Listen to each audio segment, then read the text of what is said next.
Thompson and St. Croix side by side. Racing it out. Who has the faster car to finish this thing? St. Croix is going to bring it home in first. What a race at the end of that thing.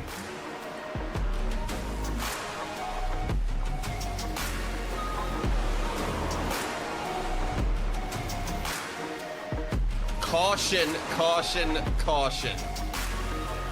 Come around the corner.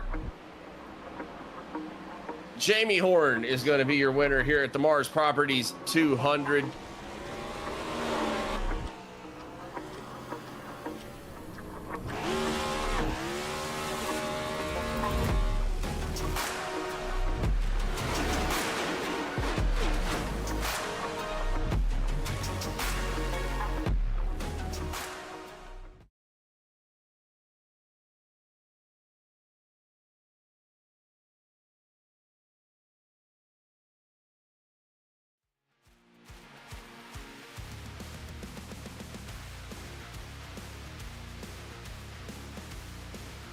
Ladies, gentlemen, boys and girls, welcome to Sonoma. Welcome to the Doghouse Racing League, and welcome to the Group 6 Cup Series here for our Thursday night series. Thank you all very, very much for joining us. We are excited to have you here with us. As always, I am Hunter Foley up here with my broadcast partner, Jonathan Smith, and we are so excited to be getting into the action.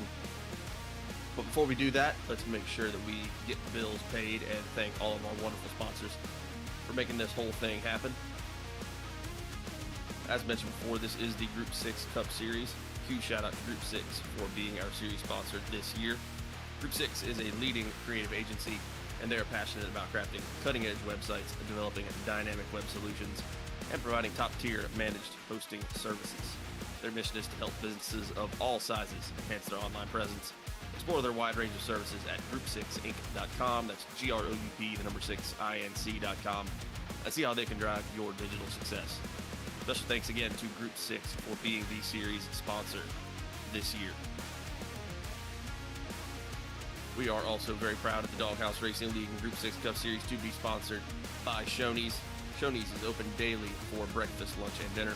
Stop by one of their West Virginia locations to try their freshly prepared legendary breakfast bar and take home a whole strawberry pie. Shoney's, delicious food and friendly service since 1947. Shoney's longtime sponsor of the Doghouse Racing League. Cannot thank them enough for being a part of this thing. We are also very proud in the Group 6 Cup Series and Doghouse Racing League to be sponsored by Butt Kicker. If you want to take your racing experience to the next level, check out the very best in racing haptics at their website, thebuttkicker.com. Head on over there today, pick yourself up something, and take your racing experience to the next level. Huge shout out to Butt Kicker for being a sponsor here for us. We appreciate it.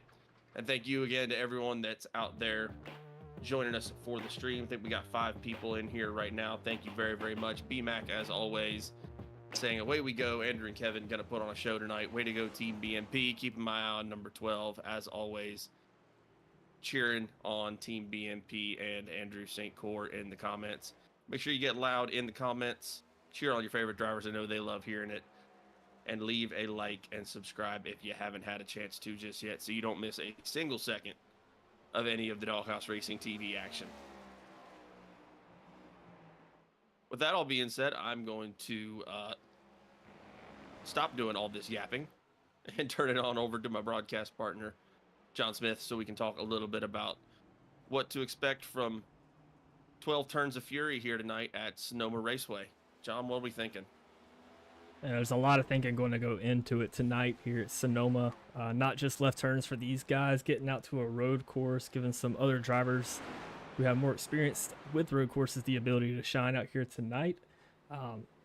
You also have guys like Jamie Horn, who is just good at everything, and he's out here leading laps right now for the practice session that's just about to come to an end here as I say that. But while we're doing that and getting ready to go into qualifying, I'll go ahead and pull up the weather for you and also the track map at the same time. You can see the weather on the side of your screen.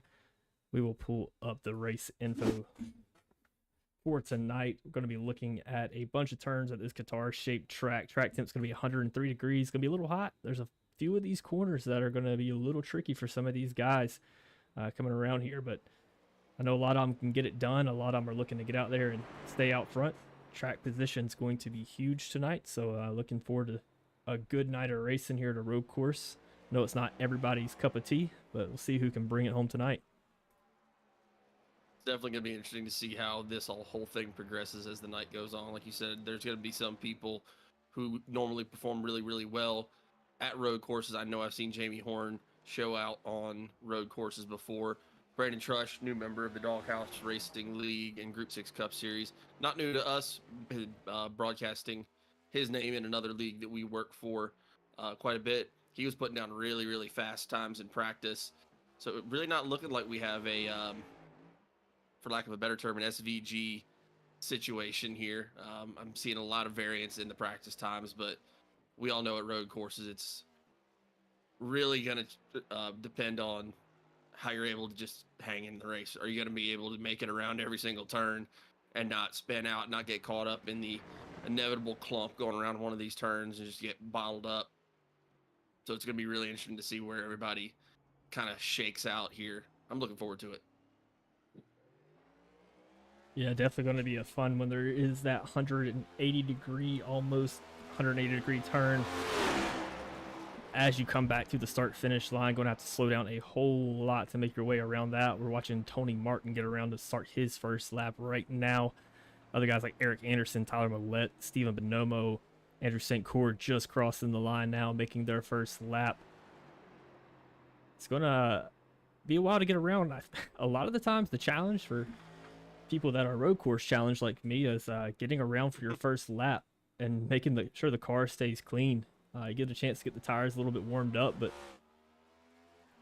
yeah, I mean, you got to keep it clean on that first out lap too, you know, to get the best lap you possibly can. Yeah, you don't want to end up putting down a really, really fast time and then end up getting it DQ'd because you're trying to take a turn just a little bit too fast. But as to our race information for tonight, as we're taking a look at these guys getting their qualifying times in, we will be doing 55 laps here at Sonoma Raceway here tonight. I believe our fastest time that I've seen out there, at least in the practice so far, is actually going to be Jamie Horn, who got around in 113.5 and got a variance beyond that. We're doing single car qualifying, so it's going to take us about 10 minutes or so to get through all of our qualifying.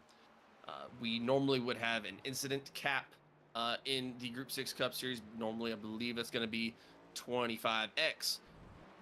Road courses being what they are, we are not doing any sort of DQs for incident points. At 30x, we are going to do a drive-through, and then every 4x after. We normally do not do any sort of competition cautions. We will be doing one at the end of stage 2, which will be the end of lap 28 with a single file restart. And then other than that, we're just going to try to play it by ear and hope for very low cautions, which normally the Group 6 Cup Series is very good at doing. But we do have admins out here on the track tonight who are going to be, you know, kind of throwing the cautions as they're needed. You know, it's tough sometimes at road courses to really gauge whether it's just a clump or whether it's a big caution. So we will see how that goes. Definitely going to be an exciting night of racing. I think this is only the second road course that the guys are going to do this year. Yeah, and I don't expect to see a lot of cautions tonight. Don't really expect to see a lot of guys hit that incident limit as well. That is there more for the self spins, you know, hitting the side and going off the track. Any at all will give you about a 1x or a 2x, depending on how far you go off and how egregious it was. But sometimes you come off the track. I know there's a turn. I think they consider it turn 4 here, but you do kind of take the grass just a little bit, and if you go too far in iRacing, they will give you an X for that, and that's kind of what the big cap is for here tonight. But caution wise, if somebody spins, they probably will not throw the yellow flag, especially if it's a self spin. Just let the guys figure it out and get around it and keep the race moving. It is a long pace lap if a caution does come out, so you definitely want to avoid that. Yeah, that can take this race from taking probably a little bit over an hour to to make it a two-hour event really, really quick.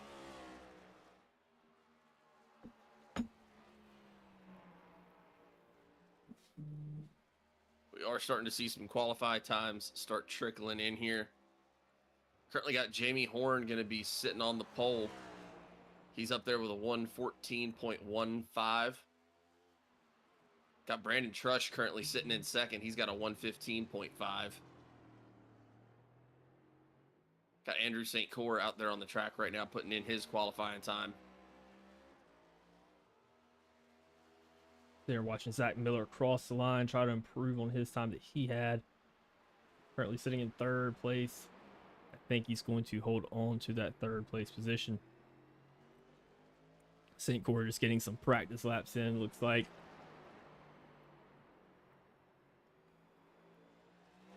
Can't blame him for wanting to get some practice time in. You know, it's one of the kind of the cool things that we do see here in the Group 6 Cup Series. I mean, you just have a huge variance of guys that everywhere from people who are just really gifted, talented race car drivers to people who kind of do this as a hobby to people that put in a ton of practice time.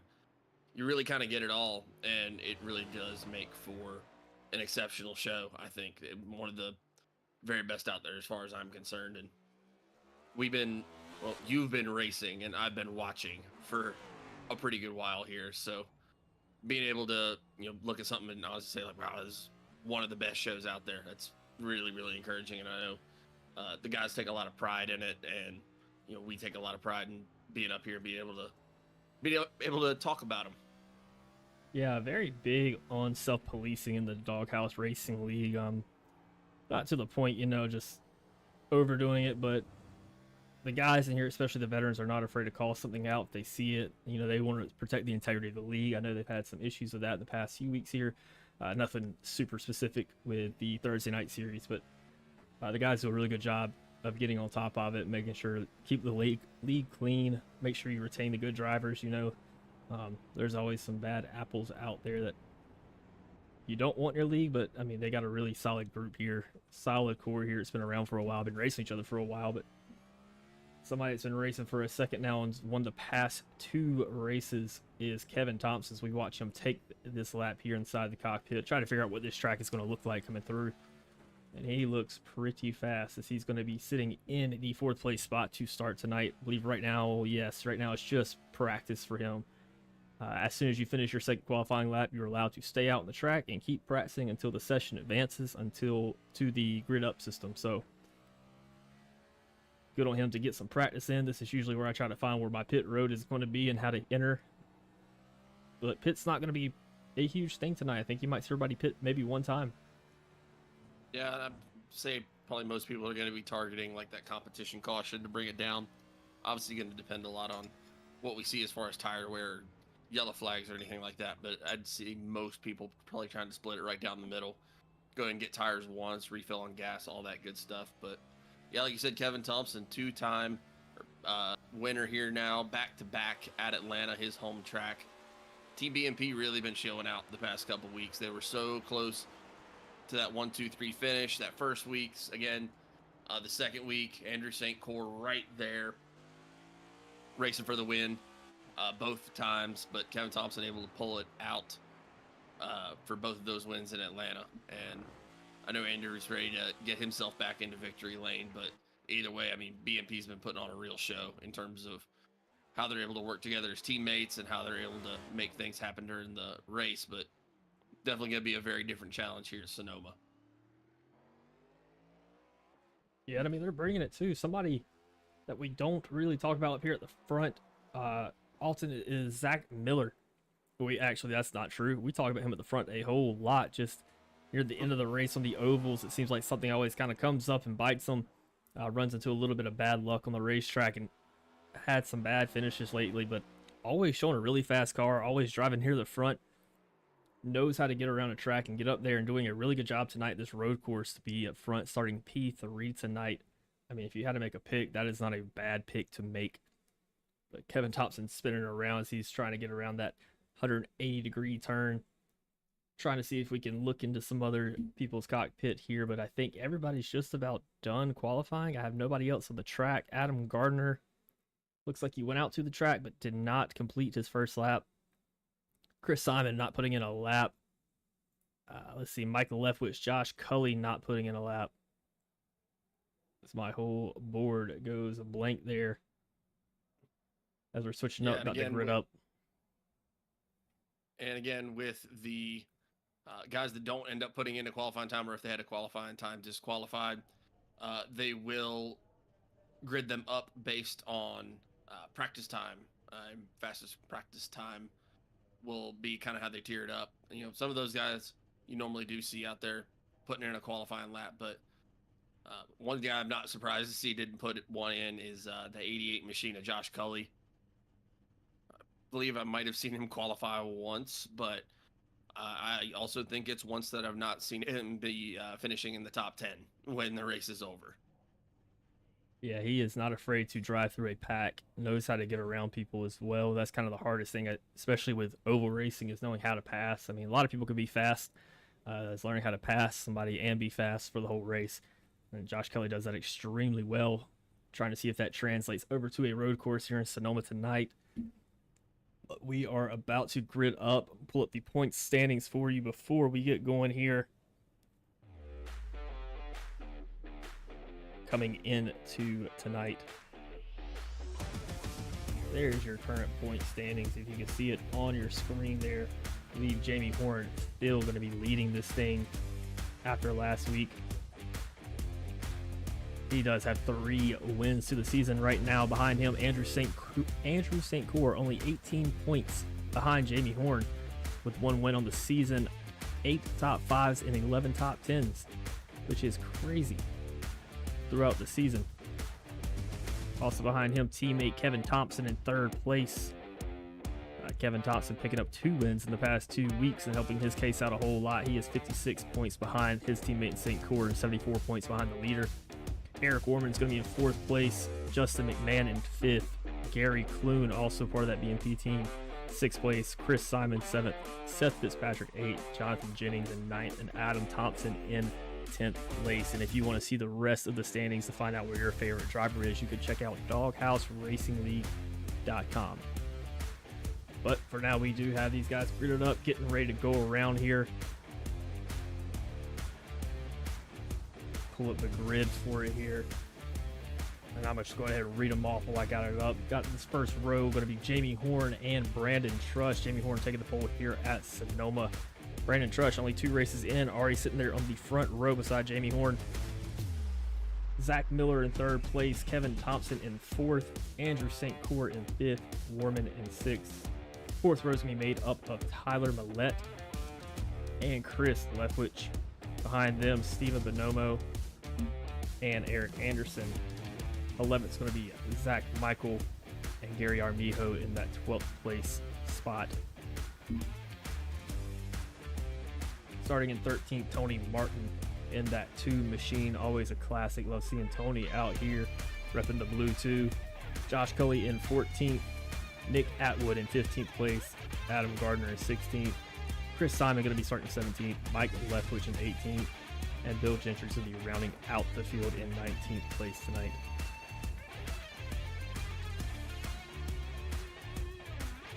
Getting ready to get underway here. See them all lined up there. You think we make it through the first lap without any cautions? Absolutely. I think this race goes caution free. If there are going to be spins, yes, but I think we make it through without a caution except for the competition caution. Pace car is off. We are getting ready to get them underway here at Sonoma. Let's get some right turns going, boys. Let's get a good night of racing. They grid them up.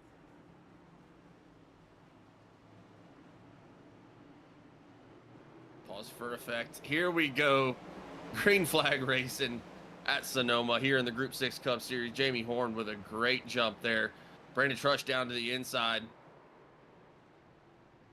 Well, he's going to have to lock him up. Kevin Thompson looks like spinning off the track early. He's going to get that thing back around. Jamie Horn taking first place easily right now. Yeah, it looked like Kevin was trying to close the door on Brandon. Brandon was down there on that low side. There's not quite enough room there to get it done. Oh, Brandon almost slips off the track there. At least it happened on the first lap and not the 54th lap. Exactly. Plenty of time to catch that thing back up. Got Kathy Trush in the comments saying Team Trush number 23. He's in a good starting place to have a good night here tonight. Looking at Mike Leftwich's car, he's going to be 60 on the side of your screen there, but running that 8 Shoney's car tonight.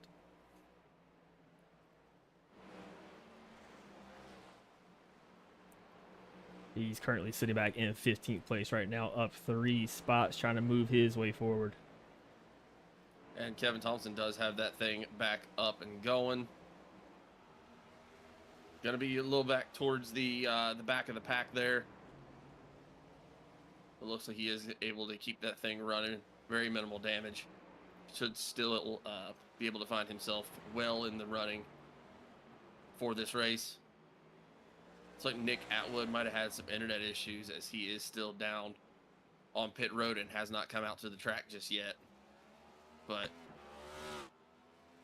someone who is not having any sort of trouble staying on the track right now, Jamie Horn, immediately got out there and built a 3.3 second lead on number 2 Brandon Trush. He's got Zachary Miller right behind him in that number 90 Raisin Cane's machine. He's going to be about a second behind Brandon Trush right now. And you're going to go about another 7/10 of a second or so back to get to Andrew St. Court in that BMP 12. About 5 seconds behind the leader. Tyler Millet's going to round out your top 5 right now, and he's 5.5 seconds back. Yeah, Tyler looked really fast in practice too, looked really good.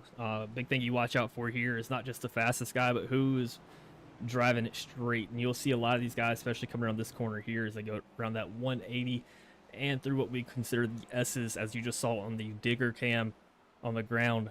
You can get really loose, especially through the S's turns. They go downhill as you're going. So anytime you're more or less braking downhill, you're going to get pretty loose. Anytime you're braking uphill, it's going to get pretty tight on you. This corner right here, as Tyler Millett runs through it, is actually a pain of a corner to get through and hold it tight. You make a blind right-hand turn, can't see over the hill, and then you get on the gas and get off of it very quickly, hard on the brakes, downshifting. Millett doing a beautiful job getting around. And Sonoma's one of those road courses too, where your only concern is not just the turns. I mean, there is plenty of road courses that make you turn the wheel more, but you also have to consider Sonoma, the elevation change.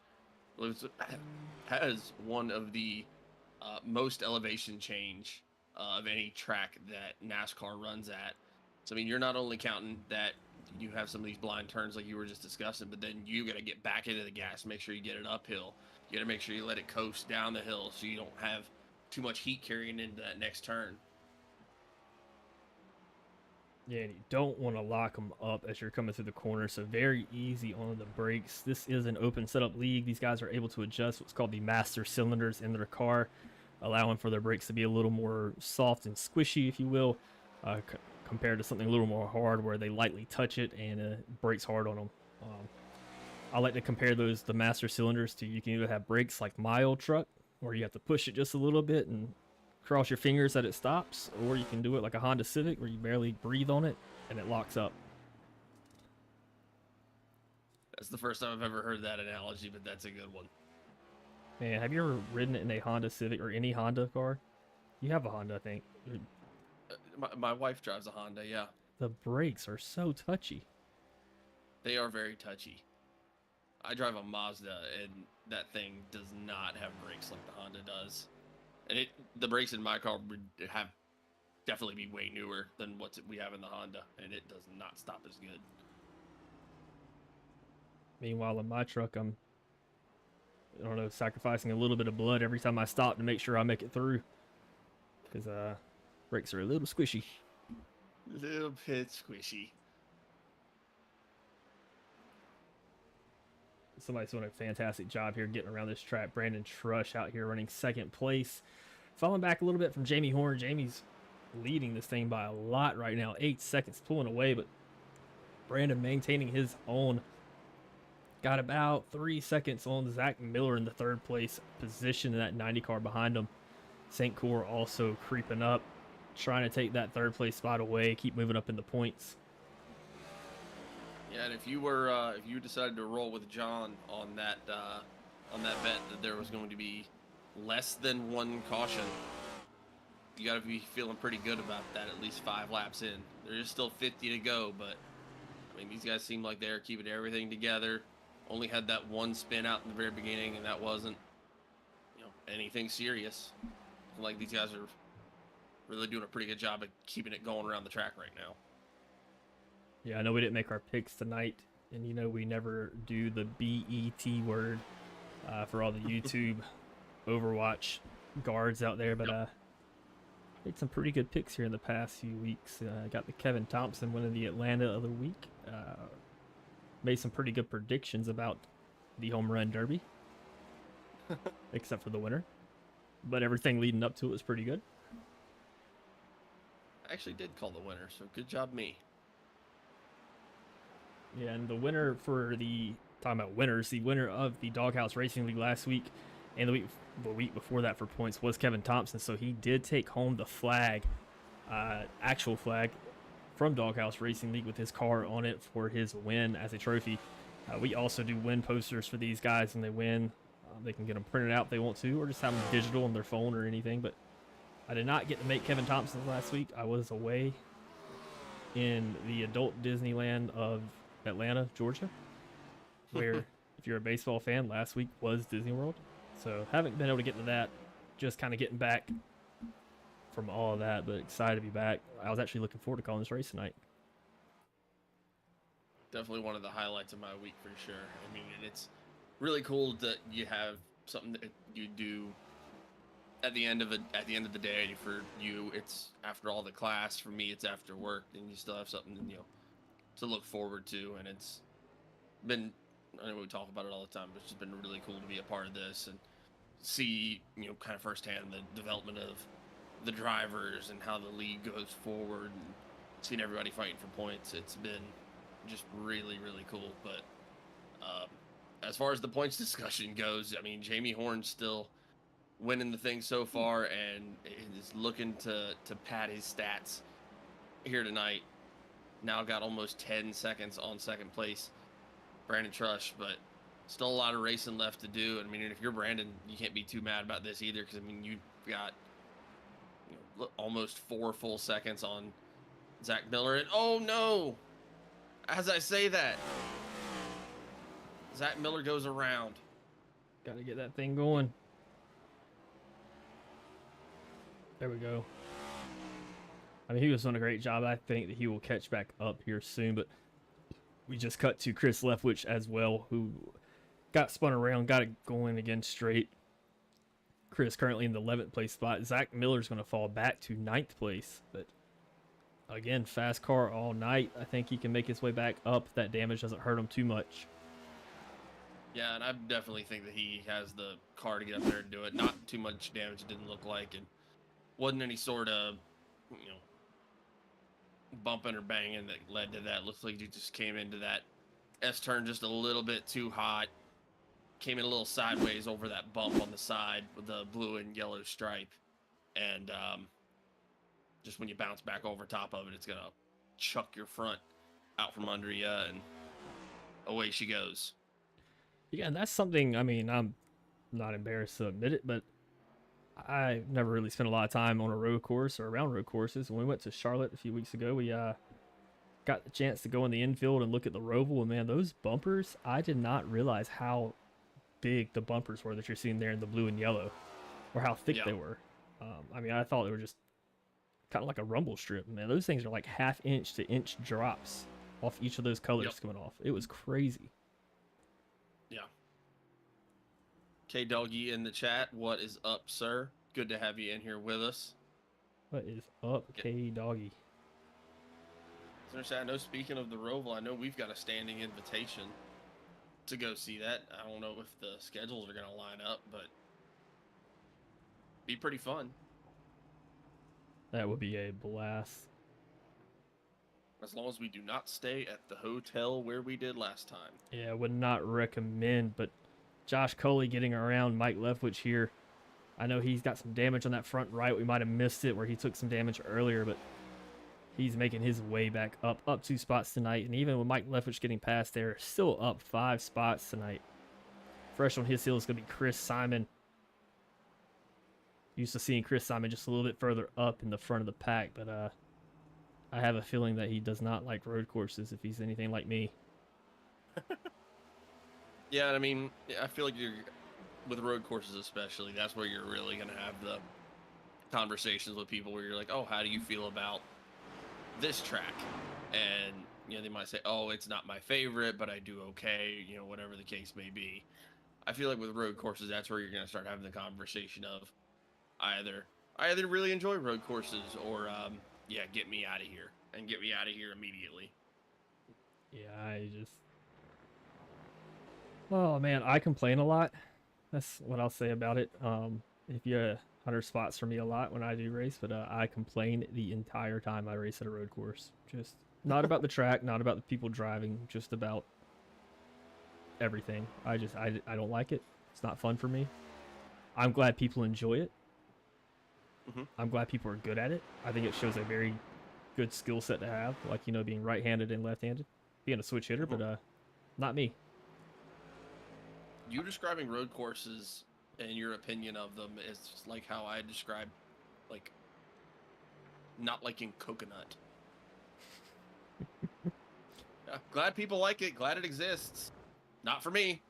What about pineapple on pizza? I don't hate it. I don't order it.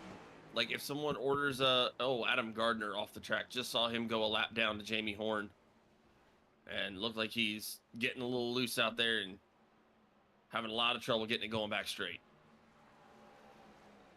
Yeah, if you get stuck in that grass, man, it's hard to get going. I don't know if he can actually turn.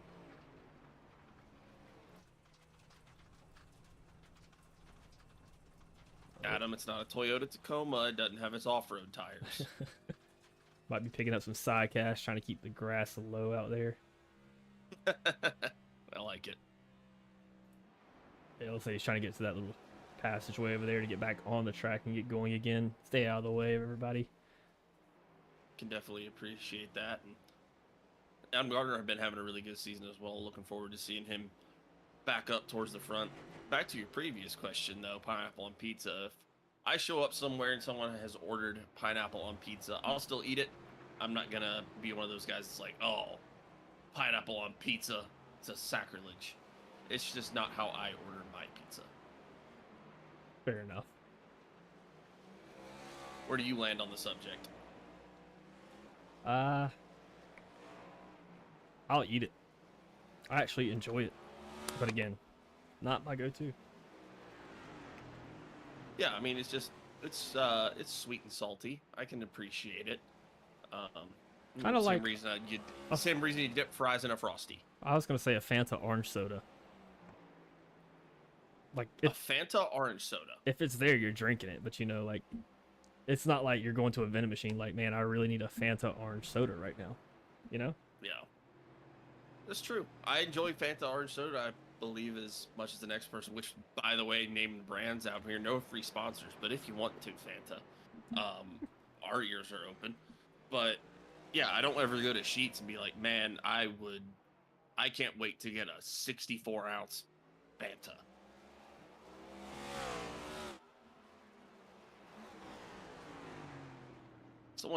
Someone else who is not doing a lot of waiting, though, still going to be Jamie Horn as he's coming up to the bumper now of Mike Leftwich, trying to put him a lap down, and he is going to get that done there. He's now going to be chasing down Chris Simon, who's about a turn ahead of him right now. That's going to be the next car in danger, going a lap down. Last car on the lead lap currently. Jamie Horn built his lead out to 13.1 seconds on Brandon Trush. Brandon's still doing a good job of getting around there, though. And Andrew St. Cyr in third there, 17 seconds behind the leader. Is gaining a little bit on Brandon Trush right now. Then you do have to go about 4 seconds back to get to Tyler Millette in fourth. And then Stephen Bonomo in that number 9 Advent Health car and Eric Warman running 5th and 6th right there. They're running almost bumper to bumper, trying to get caught back up to the leaders here. Yeah, Steven's been fast here tonight, too. I know Steven's one of those guys that's been putting in a lot of work this season. He's always hitting me up the night before our Tuesday races and trying to get me to come in and practice with him. And I know they do the same thing for races like this on Thursday nights as well to get these setups tweaked just right. And I mean, he's showing off tonight, putting in the work. He's in 5th place right now, trying to chase down Tyler Millette, who's only about a second and a half, 2 seconds in front of him right now.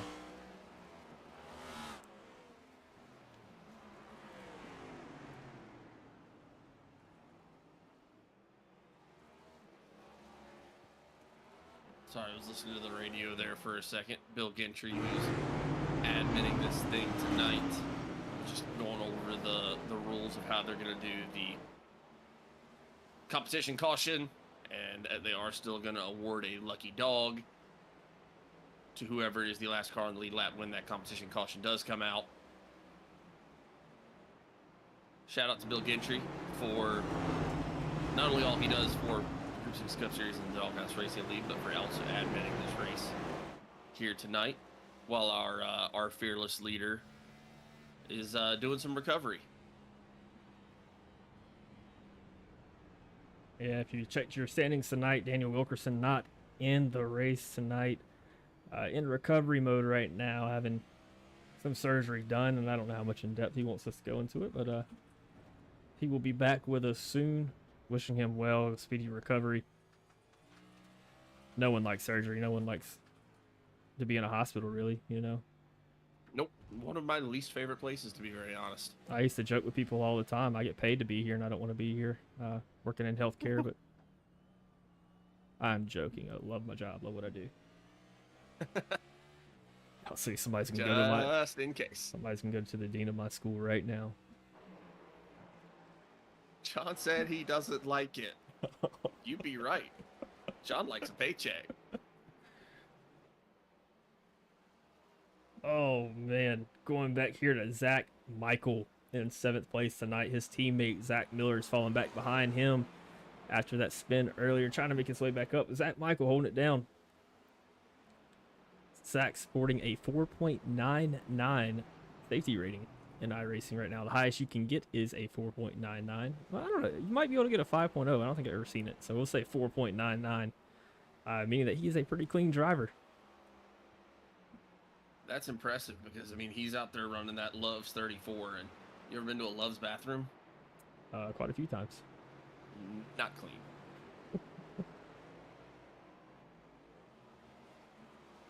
I mean, that could be a branding thing of some sort. Cleaner than Love's. I was gonna say that's bordering on an ad read there for you, Zach. Or I could change my tune very quickly if Love's wants to get involved with the Group 6 Cup Series or Doghouse Racing. Because while I do make my jokes, I do go out of my way to find a Love's if I can, and I'm on a road trip. Gotta find a truck stop. Gotta find a truck stop. I can't just go to a BP on a road trip. No, absolutely not.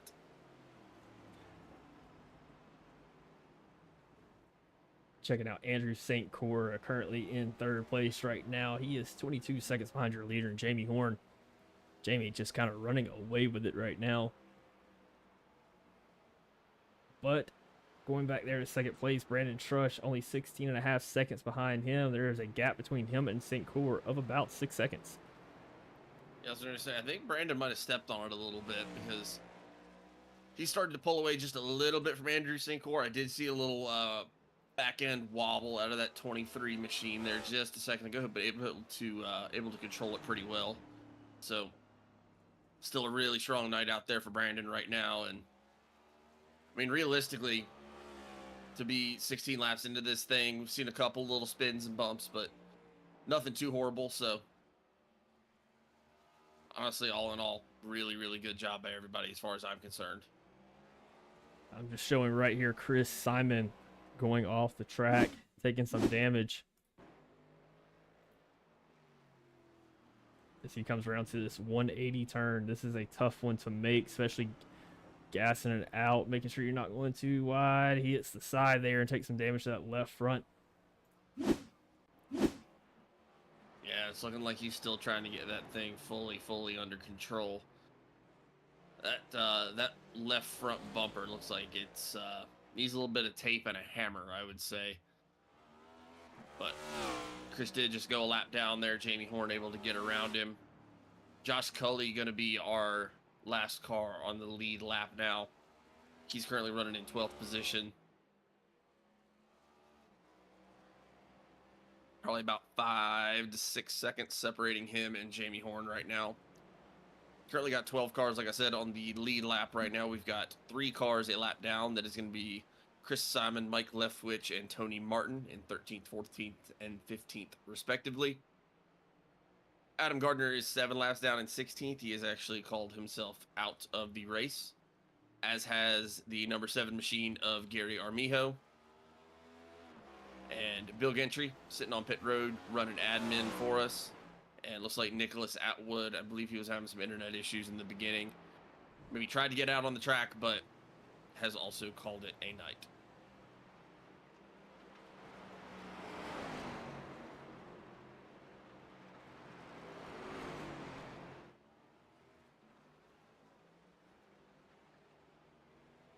Trying to get some good old camera work in here. If you or anybody else are looking for camera packages, be sure to hit us up, napdaddyracing.com.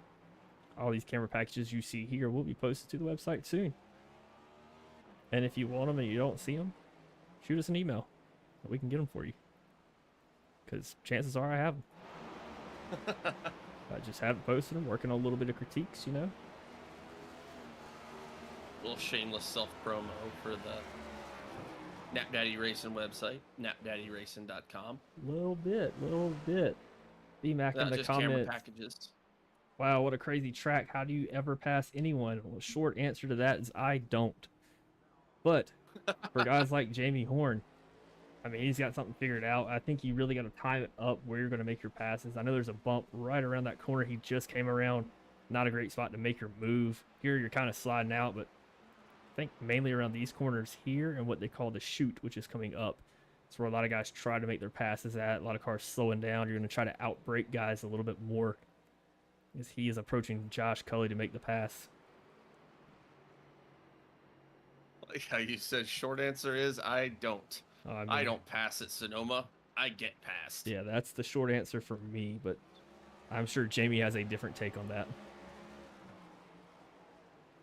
Jamie's stepping on it now, too. Brandon Trush in second place now, almost 20 seconds off the lead, but even he's been able to put time on Andrew St. Cyr as well. Andrew St. Cyr now 27 seconds behind in third place. Eric Warman able to get around Steven Bonomo. He's going to be in fourth place now. Steven going to be sitting there in fifth place, and Tyler Millett's going to be sixth right now.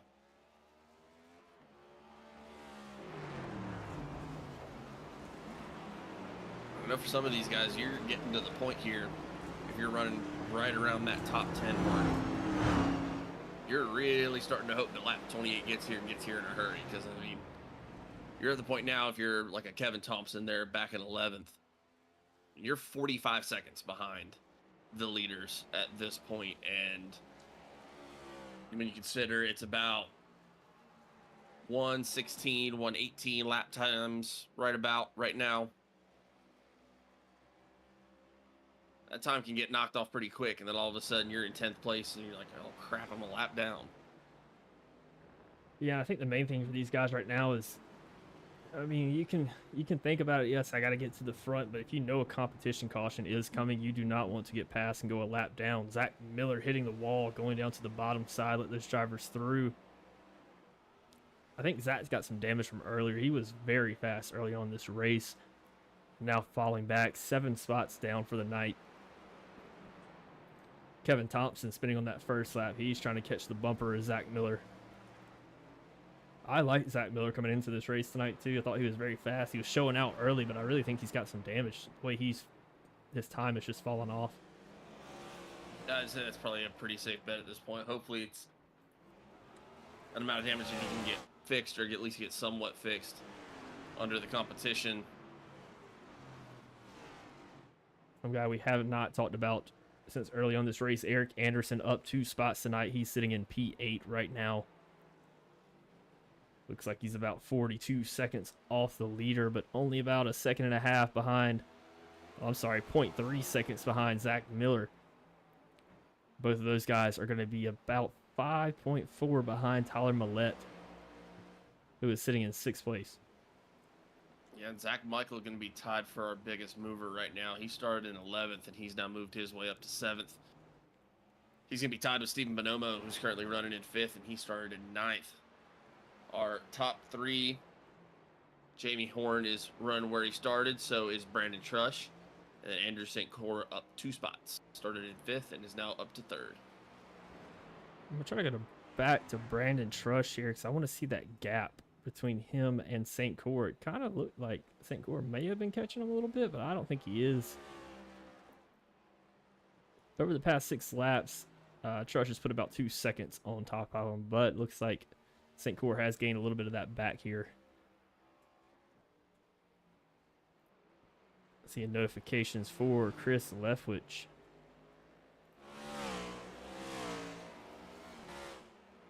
Might have had a little bit of trouble there. Same thing for Zach Miller, Kevin Thompson. But at the same time, if you hit the grass at all, I get a notification saying they went off the track. But Chris fell back a little bit. Let's take a look and see what happened.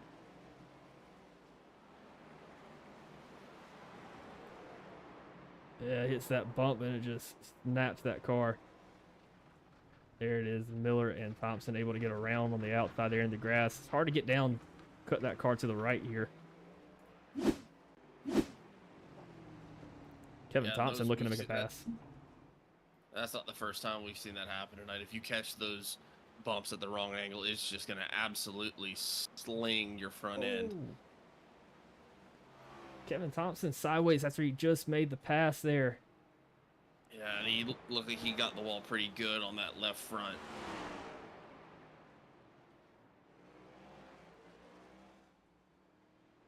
Yeah, left front looks like it's a little bit dinged in now. Josh Coley coming off the track, able to gain it back and get back onto it. Only 11 guys on the lead lap here. Your last guy on the lead lap, Kevin Thompson, he's in danger of getting past here pretty soon. As Jamie Horn is making up some time. You got about 15-20 seconds that separate both of those guys, but the way Jamie's running, he is going for it. Oh, Chris Leftwich all the way around. Oh, and he does get in the side of Kevin Thompson. Thompson's still backwards.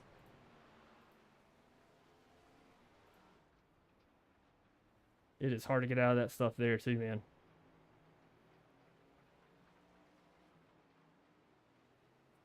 Tough to see that. Chris was trying to get it back going. Doing that road course thing where he goes around, you just gotta get back in the gas as quick as you can. And unfortunately, Kevin tried to get around in there and just got caught on that quarter panel. See if we can cut over to Eric Warman, sitting in 4th place right now, 32 seconds behind the leader. Only got about 2 seconds between him and Andrew St. Cor. He's looking to gain and take that spot to put himself up on the podium. Eric Warman been kind of stepping on it over the past couple laps. He's really trying to gain in there on Andrew St. Cor. Andrew St. Cor still got about 6 seconds to go before he gets to the 23 of Brandon Trush. And Brandon, again, just really good night out of him. Running very, very carefully. I mean, just running exactly where you started. Honestly, if you can come through road course and be able to finish exactly where you started, I feel like most people are probably pretty happy with that. Yeah, and that gap between Trush and St. Cor is shrinking, though, as you say that. Looks like over the past 3 laps, starting to go down as you see the bars near the top move to the left. Losing a little bit of that gap. And Jamie Horn out front is going to be coming up on the bumper of Mike Leftwich. Mike Leftwich is going to let him go around there peacefully. And now Jamie's going to be coming up on Kevin Thompson here in just a few seconds, which would leave us with 9 cars on the lead lap as we get to 4 away from our competition caution here. Checking back in with Chris Simon, who's running 13th place. He is up 4 spots for the night. Took that damage early on the left front of his car, but he's got it back out there running. Trying to move his way in front of Josh Cully, who I believe is about 4 seconds in front of him. That would put him in the lucky dog spot if you were to get it right now. Josh Cully in the lucky dog seat. But that might change here soon if Kevin Thompson does get past before this competition caution. Yeah, Kevin Thompson's going to be in a little bit of trouble here. Jamie Horn's trying to run him down. And Chris Leftwich is not too far behind him, or not too far in front of him, rather, I guess I should say. Yeah, I got Tony Martin taking a little spin there, coming around that 180-degree turn, letting the drivers go through as he gets it back on the track. He's currently sitting 2 laps down right now. We just saw Bonomo get past him, who did get passed by Zach Michael and Tyler Millette. I don't know if he has some issues or what. Yeah, I see it right here. Yeah, looks like he slid it coming up that turn there. That's coming right out of the turn 2, technically 3, 2 to 3. He's trying to get it straight, but that's what got him passed by both Zach, Michael, and Tyler Millette. We were just talking about Chris Simon going off the track a little bit.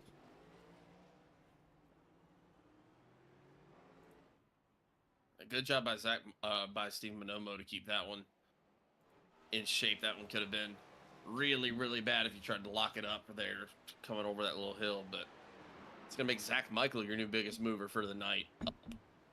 5 spots from where he started in 11th. He's starting to gain some time on Tyler Millette as well, trying to get himself into the top 5. Yeah, we just saw on your screens Zach Miller in a little accident there. He decided to tow back to pit road.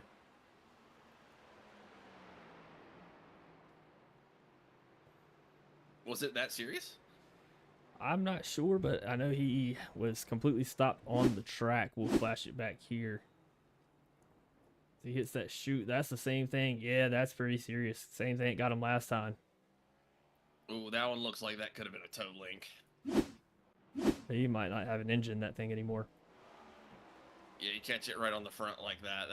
That's asking for trouble. But Jamie Horn now up to the bumper of Kevin Thompson.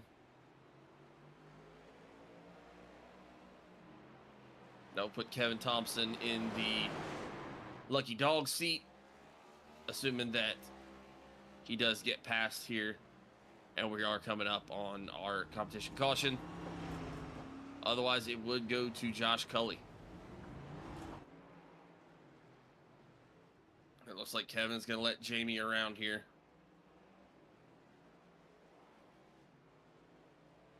That makes your next car in lap trouble the number 83 machine of Chris Leftwich.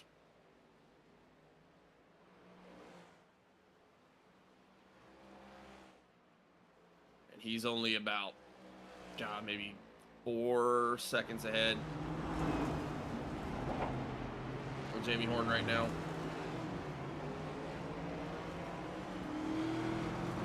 Jamie still looks like he's coming fast.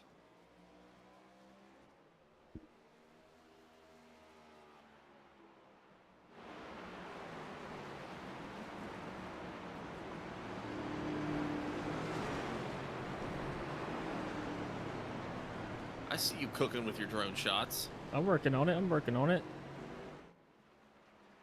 believe that was Tony Martin that went off the track a little bit there. Able to get it straight again.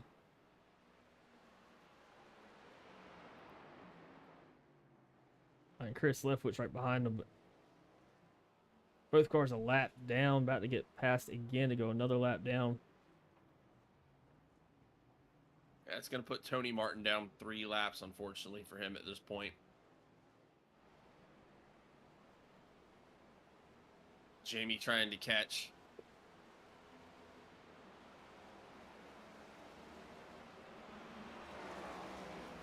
Sorry. Jamie trying to catch that number 83 machine to Chris Leftwich. And is going to. Cut back. That is going to leave us with only 8 cars on the lead lap. Yeah, I'm cut back here to Brandon Trush. Currently sitting in second place tonight, very consistent over the run. I mean, Jamie's just in a different gear tonight, but Brandon Trush holding it down. He's falling back a little bit to St. Cour. St. Cour has made up some time, but also behind St. Cour, Eric Warman. Only about 2 seconds out right now. Yeah, it's still gaining. Eric Warman really starting to turn up the heat a little bit here. And at this point now, you got the lap cars kind of coming and going as well. You got to really start paying attention to those track maps and see who's in front of you and who's lapped and who's not. Because, I mean, at this point, you might be trying to beat and bang and think you're moving up a position, as tough as that is here at Sonoma, and the whole time it was someone that might have let you by anyways. Like St. Cour trying to get around Josh Cully. That's going to slow him up just a little bit, but Eric Warman has brought this thing down to 1 second behind St. Cour for 3rd place. Yeah, Josh very courteous there, letting both of them get around pretty easily.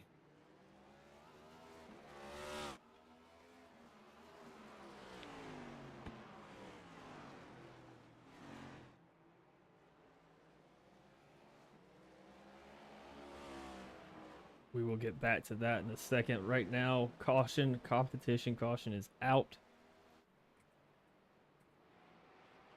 Pace car comes absolutely burning it up out onto the track. Somebody gave that guy the keys to a Porsche Boxster and said, "Go nuts, my friend." Cut back right here because this is the pass that's going to give Chris Leftwich the lucky dogs.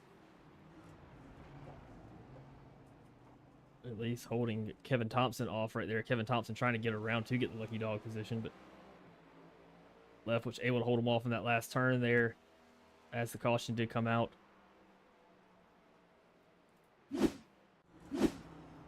That should put us back to 9 cars on the lead lap once we get everything squared away here.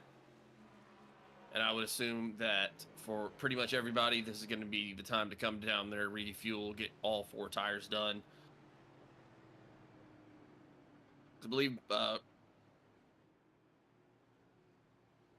of assuming that nothing else ends up happening here, caution-wise, this is probably going to be the only time you see these guys coming down pit road. Yeah, I would think so, unless they're taking some damage or anything like that. But even still, we've seen a lot of these guys take some damage, just hold it out there and drive it for what it's worth after that.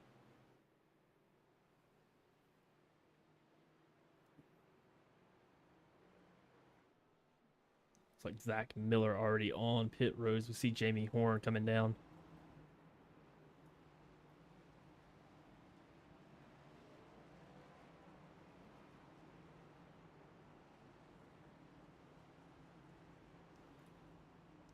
Eric Warman, Andrew St. Cour bringing it down as well. That's Mike Leftwich in that 8 car.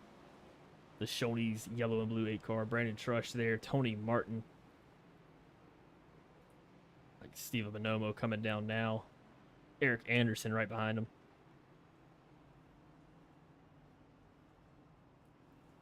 Also got Chris Simon down here.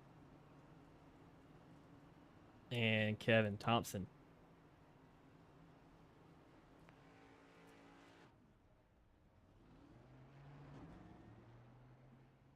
Probably going to be a 4-tire stop for just about everybody. I can't imagine why you would take 2 here, but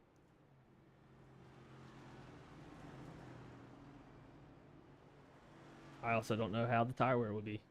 Looks like everybody's taking at least left sides too, so it looks like we're getting 4 tires from everybody.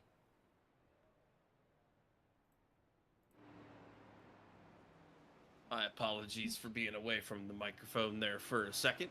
Had to go open a can of tuna for my wife.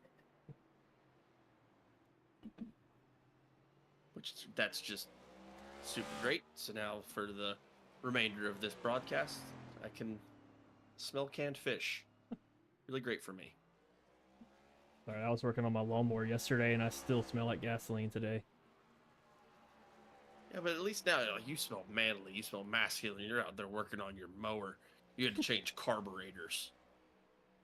Yeah, mind you, I changed it, and it still does not work. So that's where we I are. smell like canned fish. It's all right. There's worse things. There is, I suppose. So with both of us being from the South, and I know it being kind of a more pressing or a matter of more controversy, other parts of the country. What's your opinion on just canned meats in general? Pulling on my heartstrings, man. Grew up on Vienna sausages. Can eat them anywhere. Still have a love for them. I would say still have a love for them to this day, don't you? Absolutely. I think I keep them in business. Good source of protein, you know. A lot of salt. Yeah. Good source of protein. Yeah. Just drink a lot of water. You'll be fine. I'm watching Jamie Horn do his pacing laps. And he's running his pace laps exactly like he would a normal race lap. Which, I mean, I guess that's really good to keep you in the zone there.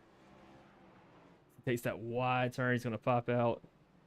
Not as close to the wall that time. Tony Martin doing the same thing, but that first lap, man, he was coming out of that corner just like he would a normal lap. Trying to keep his head in it there. I like it. Looks like we're going to, on this restart, you're going to have Jamie Horn, Brandon Trush, Andrew St. Cor, Eric Warman, Tyler Millette, Zach Michael, Stephen Bonomo, Eric Anderson, Chris Leftwich, and Josh Cully making up your top 10. Tony Martin is running there, sitting in the second place position right now. He is 3 laps down. So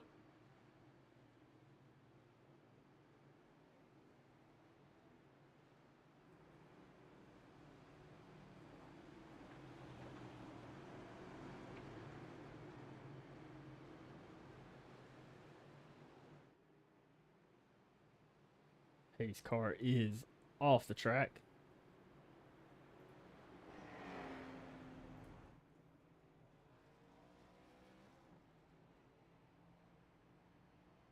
I'm not 100% sure what's going on with the starting order there, but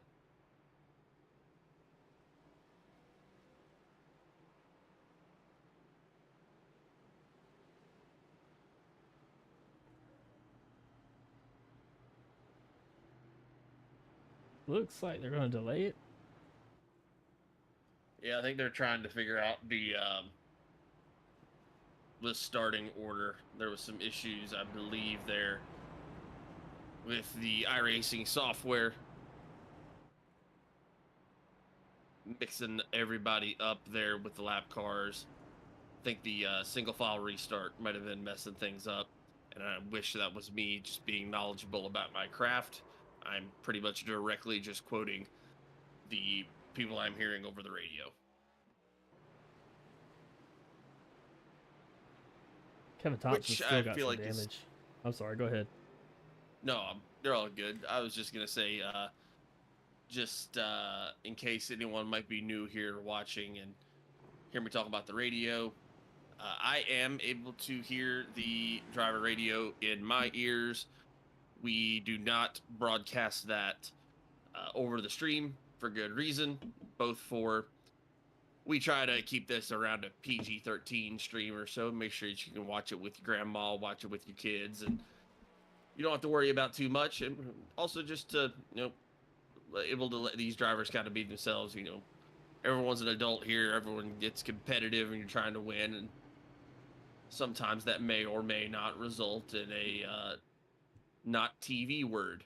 And I wouldn't want these guys to be out here having to worry about, what can I say and what can I not say while you're trying to win a race. So until we figure out a way to get a good beeper button or something over the radio, I'll serve as the radio translator. We tried it one time and it lasted about 15 seconds before I had to cut it back off. Not with this league, but we tried it somewhere else and Yeah, about 15 seconds. But I these think guys are going green here. Jamie Horn out in front again, followed by Brandon Trush and St. Cour in that third place spot. It looks like we already got some issues back here at the back, showing that Mike Leftwich crashed. I don't know if he just tapped the wall. Look at St. Cour and Warman, though. Oh, that's Steven Bonomo back there. Got slid off the track a little bit. He's having such a good night. I had to throw the brakes on to. Had to throw those brakes on to make sure that he didn't end up sending it into the wall. Good job by him to maintain composure there and keep it as on the track as he could there. Again, Jamie Horn just taking off here. It's like Brandon Trush doing everything he can to try to hang with him. Andrew St. Cour. It's like he's got a pretty good head of steam right now, too. Yeah, if you got anything left in that tank, this is the time to use it here, especially against a guy like Jamie Horn, who's shown that he can go out there and hold it down.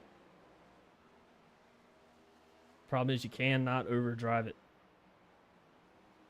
100%. And that's one of the things that I've been very impressed by.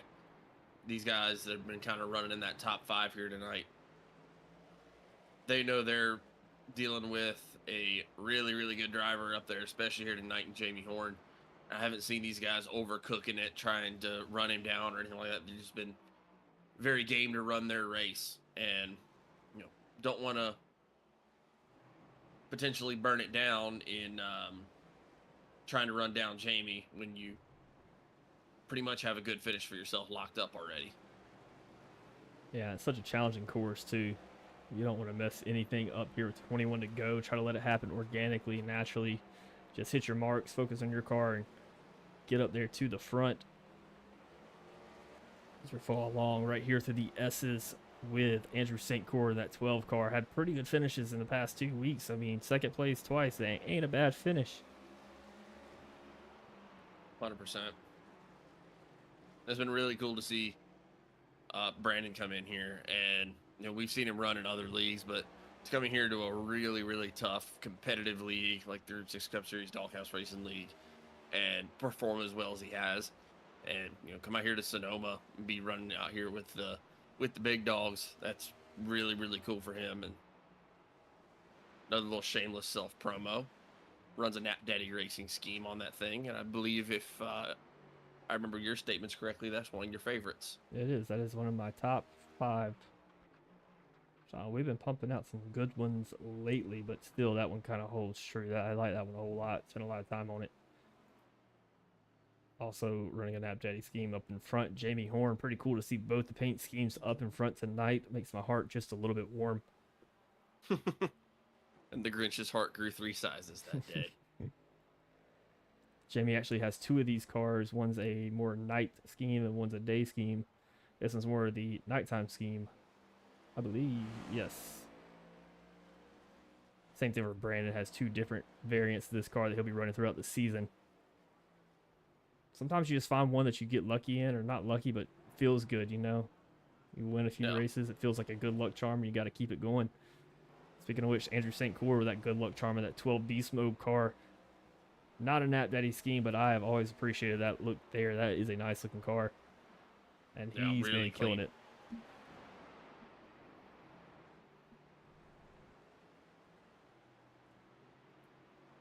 Yeah, still seeing, again, I know we talked about it at the beginning of the race, but several just really, really good weeks for Team BMP, and not as strong of a night here tonight. You know, Kevin Thompson been having some trouble tonight. Finds himself a lap down. Nick Atwood, unfortunately,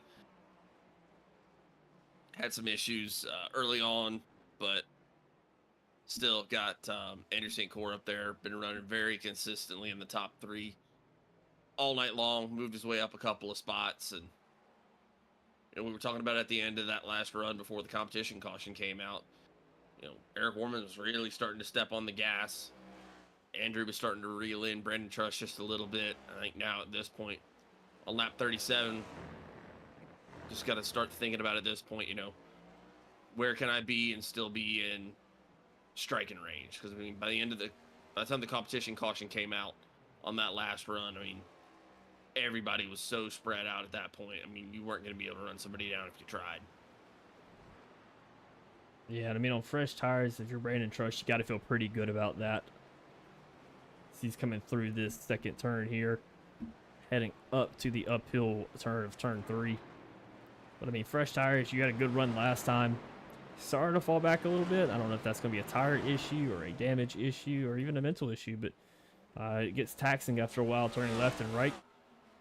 Especially sitting beside a computer, these things heat up and can get very hot where these guys sim race at. But I mean, you got to be on top of your game the entire time, and especially this top 5 here between Tyler Millette, Eric Warman, St. Core, Trush, and Horn been on top of it. Even guys like Zach Michael been making runs tonight. He is up 5 positions in 6th place, trying to chase down Tyler Millette. And he's again going to be tied for our biggest mover tonight, along with, no surprise there, Josh Cully. Both of them going to be up 5 spots. I believe actually technically our biggest mover tonight is going to be Chris Simon. He is a lap down in 11th right now, but he did also start in 17th. So that is going to be our current biggest mover. Update on our lap traffic. Our current lucky dog position would go to Josh Cully, who just went a lap down again to Jamie Horn. See Brandon Trush trying to work his way around now. Kevin Thompson a lap down in 10th. Chris Simon a lap down in 11th. Mike Leftwich is going to be 2 laps down in 12th. Tony Martin 3 laps down in 13th. Chris Leftwich is in 14th and has called it a night here tonight, as has Zachary Miller in 15th, Adam Gardner in 16th, Gary Armijo 17th, and Bill Gentry and Nick Atwood all not going to be on the track at this point, giving us 13 cars out on the track and 8 cars on the lead lap. Currently sitting here watching Steven Bonomo get around this track. Fell back a few spots, sliding off the track. Got passed by Zach Michael and Tyler Millette before that caution came out. But he's behind Eric Anderson, who is in 7th place right now. Kind of making up some time, kind of holding on to it. Around 2.6 behind Eric Anderson, who is in that 7th place spot. Eric's been driving the wheels off of it tonight, man. He's looking to get really around Michael. Eric Anderson been just really, really strong this season. Saw him get himself a top 3 in that first Atlanta run. Able to swipe it away there at the last second off of a really good move. And he's moved himself up 3 spots tonight into that 7th spot. One of the things I'm looking at right now, kind of don't look now, don't jinx it or anything like that, but it seems like this top 3 has kept it a lot closer this time around, which you might say, hey, 5 and 7 seconds isn't that close, but I believe by this point in the run, last time we were dealing with well over a 10-second lead for Mr. Jamie Horn. Brandon Trush about 5.8 seconds behind him, and Andrew St. Core maintaining that 2 seconds or just less than before he gets to Brandon Trush. Ooh, he gets a little tight coming around that corner there, though. That's going to slow him up just a little bit.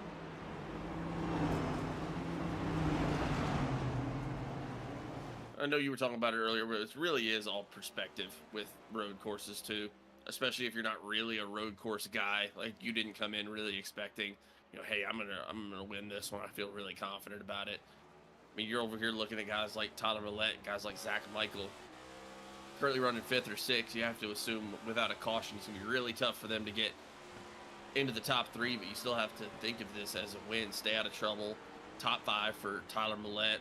Zach Michael moving himself up 5 positions, well inside the top 10. As far as I'm concerned, that's still a pretty good night.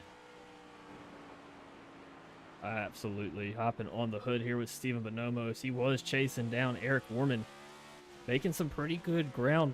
I had a little slip up coming back to the start finish. I talked about a little earlier. There's a tiny little bump coming out of there that really likes to upset the car. And it's hard because you don't see it. It's not one of those things that you can say like, well, I got to avoid that little spot there. It's just getting on the gas coming around to the start finish can get you very loose. as you're coming from practically first gear around this 180-degree turn that we're about to watch Eric Warman hit here, and trying to get all the way back up to the gear that you need to get some good speed down the straightaway. Yeah, something that I'm just now noticing. I don't know if it just happened while he was trying to get around Josh Cully, but that front end of Eric Warman is dinged in. I see the same thing. And these next-gen cars so finicky with that front end damage, because you might find, I know we had it in a race about 2 races ago that I was spotting for you, where we had some front end damage, and it didn't affect the car at all. And I think it was close to 2 minutes of damage once we got down pit road, but it wasn't affecting us negatively at all. But depending on how that's affecting the aero or something like that, I mean, that's either a nothing problem or that's, you're being able to stay inside the top 5. Yeah, unfortunately here, these guys don't have to draft a lot. A lot of what the front end here is helping them do is get that good downforce. With that downforce, they're going to get some more grip as they come out here. Look at cars like the F1 cars. I always thought it was a fun little physics fact, but the F1 car has a worse drag, what they call a drag coefficient, than your normal car that you would drive. And it's not by a little bit, it's a bit. But the reason why they do that is because it has more downforce, allows those guys to get around the corners a lot easier to maintain grip, because, cars aren't very fast when they're flying through the air. So try to keep those 4 tires on the track, but that could actually possibly help Eric Warman if it does give him a little bit more downforce there. We'll still have plenty of time to see how that's going to go. Still got 12 laps to go here. But with that splitter bent up like that, I'm not sure if it is going to help him too much. I didn't notice that splitter bent that high, but puts a lot more air underneath the car. It makes it want to fly. Yeah, you don't want it to fly. You're faster with the 4 tires on the ground, but it wants to really bad.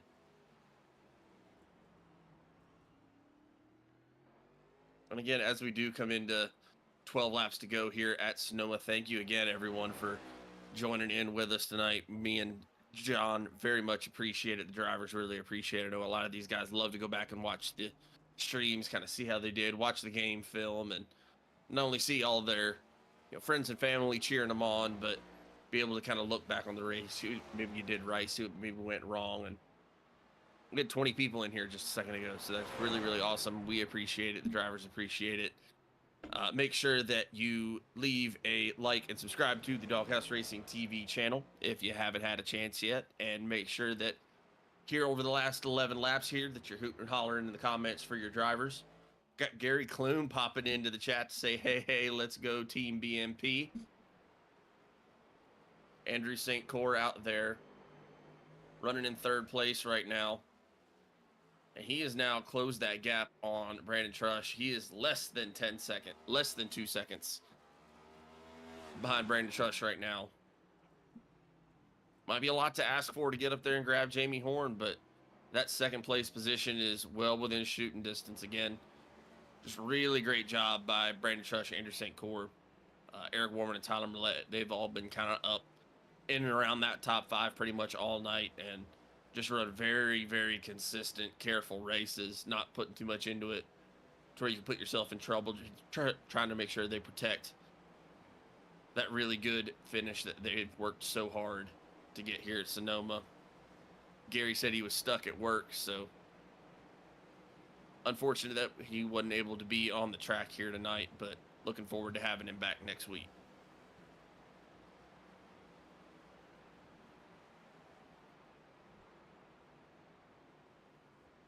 Yeah, and I was going to mention that earlier. Gary Clune, part of that 1-2-3 finish for Team BMP last week at Atlanta. Close to doing 1-2-3 in the first of the doubles 2 weeks prior, but just got pushed out of it there on the last lap by our man, actually, Eric Anderson. Currently sitting in 8th place. Steven Bonomo gets around him to get that 7th place spot back. He's trying to chase down Zach Michael. Only got about 2 seconds on him, about 10 to go, so he's going to have to try to step on it here to make up some time.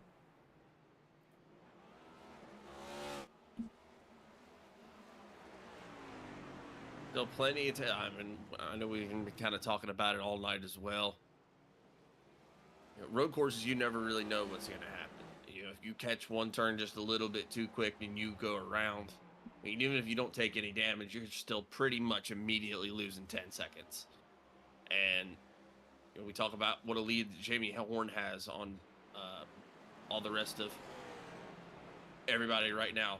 That's pretty much a full switch of the race.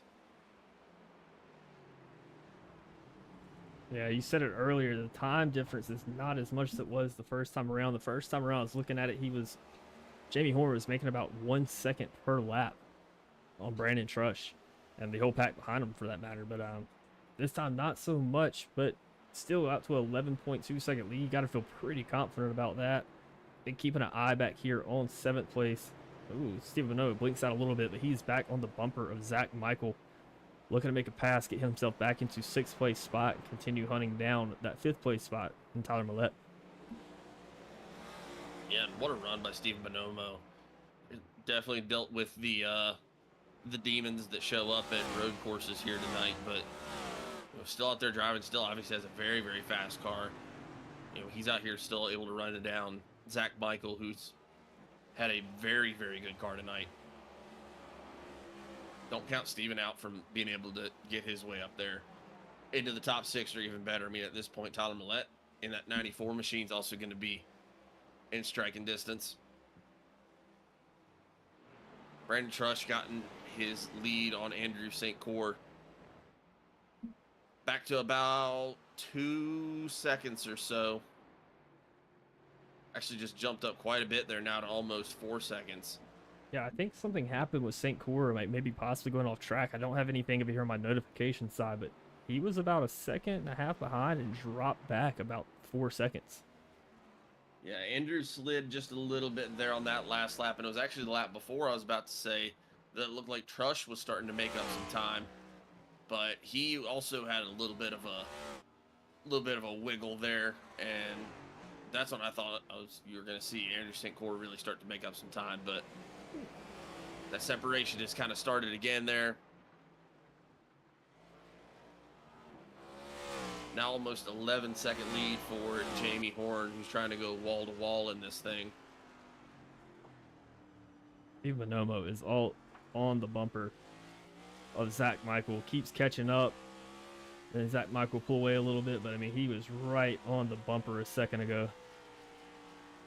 Well, the tough part that Bonomo's going to have to deal with here as well is not just the fact that you're trying to get around a car that's been very fast here tonight in Zach Michaels, but you've also got to try to do that while you have that other car, that 88 of Josh Cully, right there alongside. So now you're what would normally be your passing lane. You might not have. Really good move out of Bonomo there to stay on that inside of Josh Cully, not even have any contact at all. Yeah, I saw that slide at a Cully just a little bit there. You got to be careful getting back on the gas, getting out of that 180 turn, because you can spin it and you can slide it. But this is where Bonomo's been very fast and catching back up to Zach Michaels for these turns right here. I think if he's going to have a shot, he's going to have to make it right up at this chute that they're about to come up on. Going to have to try to outbrake him as much as possible. He looks inside. He's going to get the inside. Not able to hold it, though. Yeah, Zach did a really good job there. Steven looked really, really fast through that chute, but Zach just knew exactly where his car needed to be. And he put it there, and that's how you're able to hold positions at Sonoma. That's pretty much textbook right there.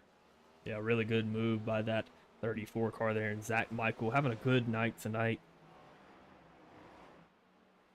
Teammate Zach Miller was having a fantastic night until he wasn't. He is out of the race right now, at least from what I can see on my side. But yep, he came out here 3rd place, was getting it done pretty well, and then just had a little bit of a slip around that chute, and then happened again later on the same place, same exact thing a few laps later, and now he has called it out of the race.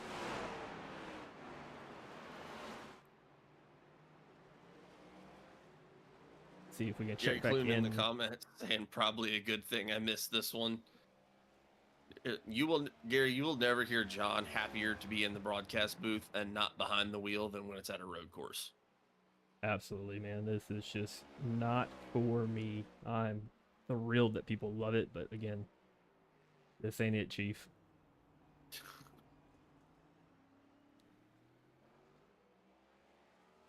And It's just up there with one of.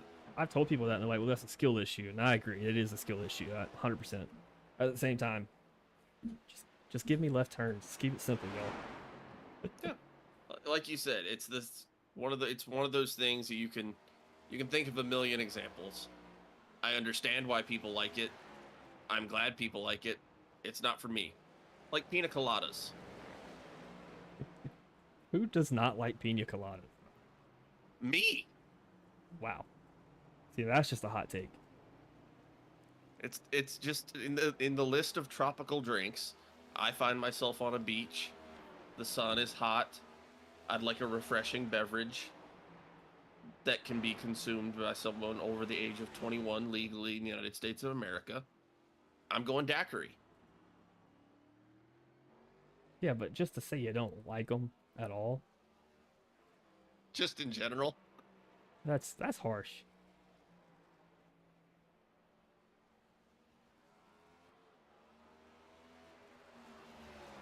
Is the colada your go-to? My go-to is something I can't get away from. I have a solidified addiction to it that I cannot shake for years now, but definitely a Pepsi. Cannot shake the sodas, man. I don't know why. Yep. I've tried. I don't know. I've actually got one right here on my desk calling this. Makes the headache go away, you know?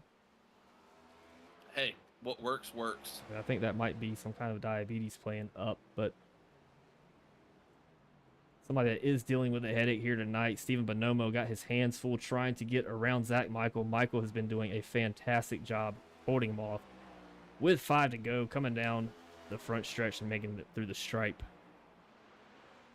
Yeah, I think that you're kind of just looking at the two sides of road course right there. I mean, Stephen Bonomo, very, very fast. I mean, you're able to see how quick he's able to get back up to the bumper of Zach Michael there. And Zach Michael just knows where the car needs to be. Oh, yeah. And I have not seen him miss a mark yet, especially over the last couple laps where you're probably dealing with more pressure on your bumper than you have a good majority of this race as spread out as it's been. And I mean, he's just hitting his marks every single time. And it just goes to show at road courses what all it takes to be successful and what all it takes to win. It's not just about being the fastest. It's about, do you know where you need to be and when? Yeah, these two are our closest lead lap battle that is going on right now. It's about to be between Michael and Millette as Zach Michael is pulling up, but I asked drivers this a lot in our interviews, but did you ever find yourself driving out your rearview mirror? Which is a big problem, and Zach Michael has not had that problem at all tonight. He's had the pressure come up and just dealt with it accordingly and really handled it well as they get around Mike Left, which looks like he went off the track a little bit here. Going to try to cycle through some of our other drivers, not on the lead lap. Tony Martin still making his way around. 5 laps down, still in 13th place though. It's 5 laps down. Mike Leftwich still on the track here. He is 3 laps down, sitting in 12th. Chris Simon, we saw him with some damage earlier on that left front, and he's going to be in 11th spot. He's actually your biggest mover, along with Mike Leftwich tonight. And we have Josh Cully and Kevin Thompson, both in the same lap, fighting for a position there, but both a lap down. Yeah, good to see the guys still sticking it out and, giving it all she's got for the points. I mean, when you have more of the field a lap down than not, you still understand that you can still be out there getting points, and good to see those guys still out there fighting for it. It's really, really, really refreshing to see. Jamie Horn now has a 12.7 second lead on the 23 of Brandon Trush. Brandon looks like he's built that lead out a little bit on Andrew St. Corey. He's approaching 6 seconds of a lead there. And then Eric Warman just like he did at the end St. of. Cour off the track. This is going to help Eric Woman a lot. I was just about to say, just like in the last green flag run, Eric Warman's starting to gain on that 12 car of Andrew St. Cour. But St. Cour able to get it back on the track and get it accelerated. I don't know if my sound is playing tricks on me or something, but it sounded like I heard something rattle in there that did not sound healthy coming from that 12 car of Andrew St. Cour, but seems like he was able to get it all the way back going. Sounds like he's still kicking some dirt up behind him, which can make that car just a little bit more loose. Warman right on the bumper. Doing a good job using the inside of the track, making the shortest part of the track. Looking to get around here. We've got two to go. We've only got 2 to go here. Jamie Horn still trying to make it a wall-to-wall victory and in dominant fashion here. Just got to get around it 2 more times. As it stands right now, it'd be Jamie Horn, Brandon Trush, and Andrew St. Cour, but Eric Warman's trying to see if there's something he can do about that. Yeah, you can see just how far out Brandon Trush is ahead of those guys, and Andrew St. Cour and Eric Warman. And then we have to go all the way back up here to the S turns. The S's, I should say. Jamie Horn coming around with a 13.5 second lead, still gaining time. Just very dominant here tonight. Yeah, I mean, that's about as dominant as it gets. I mean, the closest he's ever been to being passed is on a restart, and then that's only for about 4 turns here. And then he's just... Well, I'm sorry, go ahead. Nope, go ahead. Saying St. Cour went off the track just a little bit again. It's going to allow Eric Warman to catch back up to him. This turn right here, we saw Eric Warman make up a lot of time. He's going to try to outbrake. You see the rotors glowing. Warman with a little bump. There. He got there, but he couldn't hold it. Really good job by Andrew there to make sure that that bumper was in the right place when it mattered. He was a little bit high on the track there. Warman had an opening, but just wasn't quite able to get there in time. BMAC in the comments saying, come on, Andrew, only 2 to go.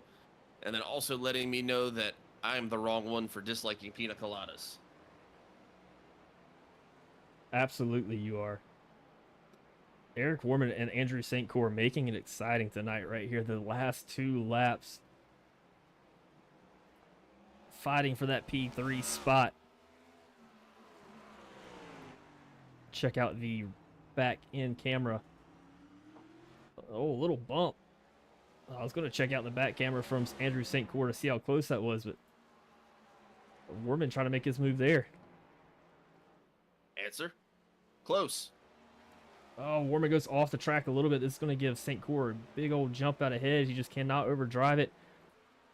Coming around the finish, though, is going to be Jamie Horn taking the win at Sonoma. What a win for Jamie Horn here tonight. Absolutely dominating fashion. Brandon Trush going to bring it home in 2nd place. And then it's a race to the finish here for 3rd place. Andrew St. Cour going to be able to hold on to it, followed by Eric Warman for 4th.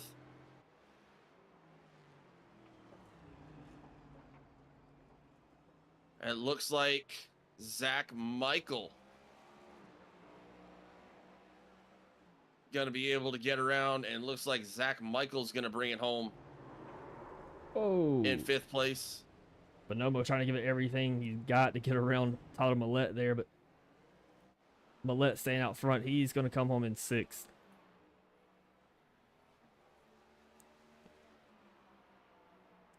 Steve Bonomo, Eric Anderson,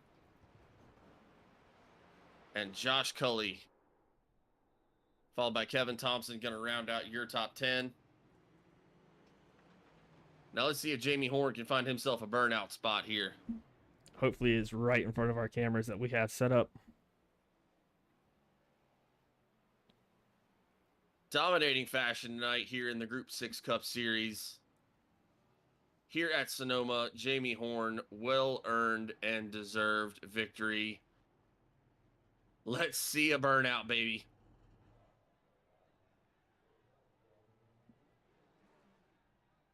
Oh, is he going to drag strip it? Oh, no. Is he going to drag strip it? I normally say burn it down, but now I just wanted to hit a drag run.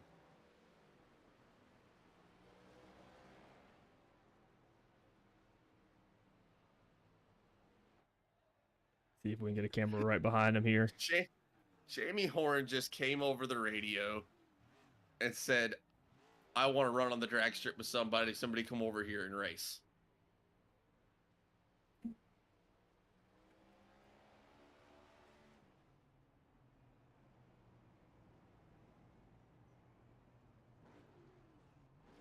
Who's joining him? I think Tyler and maybe Steven were going to go over there. Then I think maybe they missed their entry.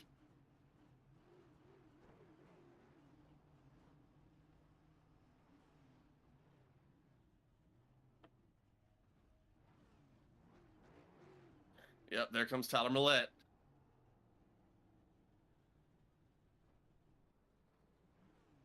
Oh, so we got to announce 2 victories here. Jamie Horn already won the race here at Sonoma in the Group 6 Cup Series in dominating fashion, trying to go 2 for 2 on the drag strip. And they're off. Jamie Horn looks like he gets the better jump there. Tyler Millette trying to run him down. I don't think he's going to be able to do it. I think Jamie Horn's going to make it 2 for 2 here tonight on the drag strip.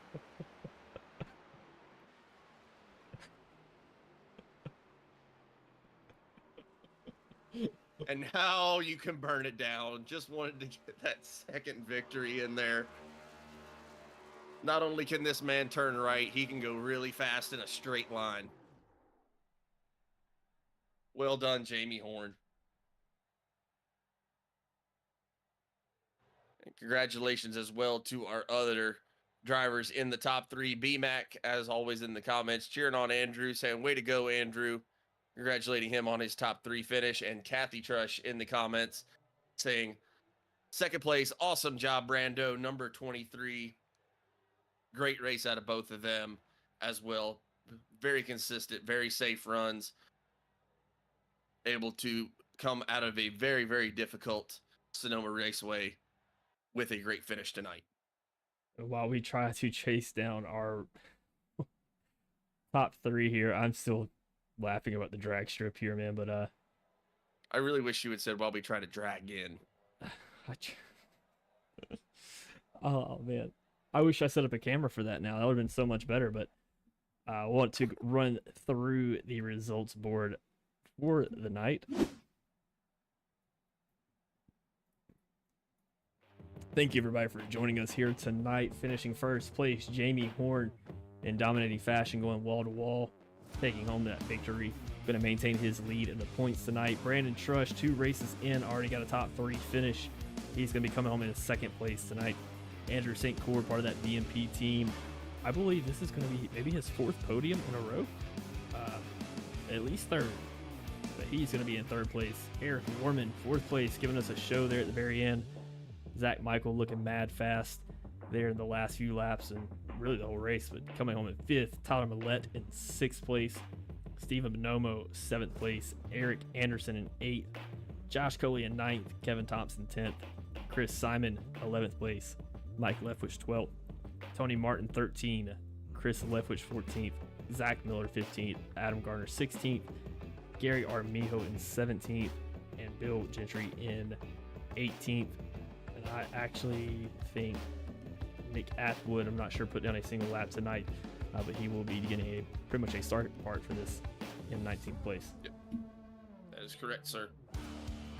But I do have our guys here in the booth. Give us 1 second, and we will be right back with those interviews.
We are back from that quick little pause. Joining us up here in the booth, I do have Andrew St. Core.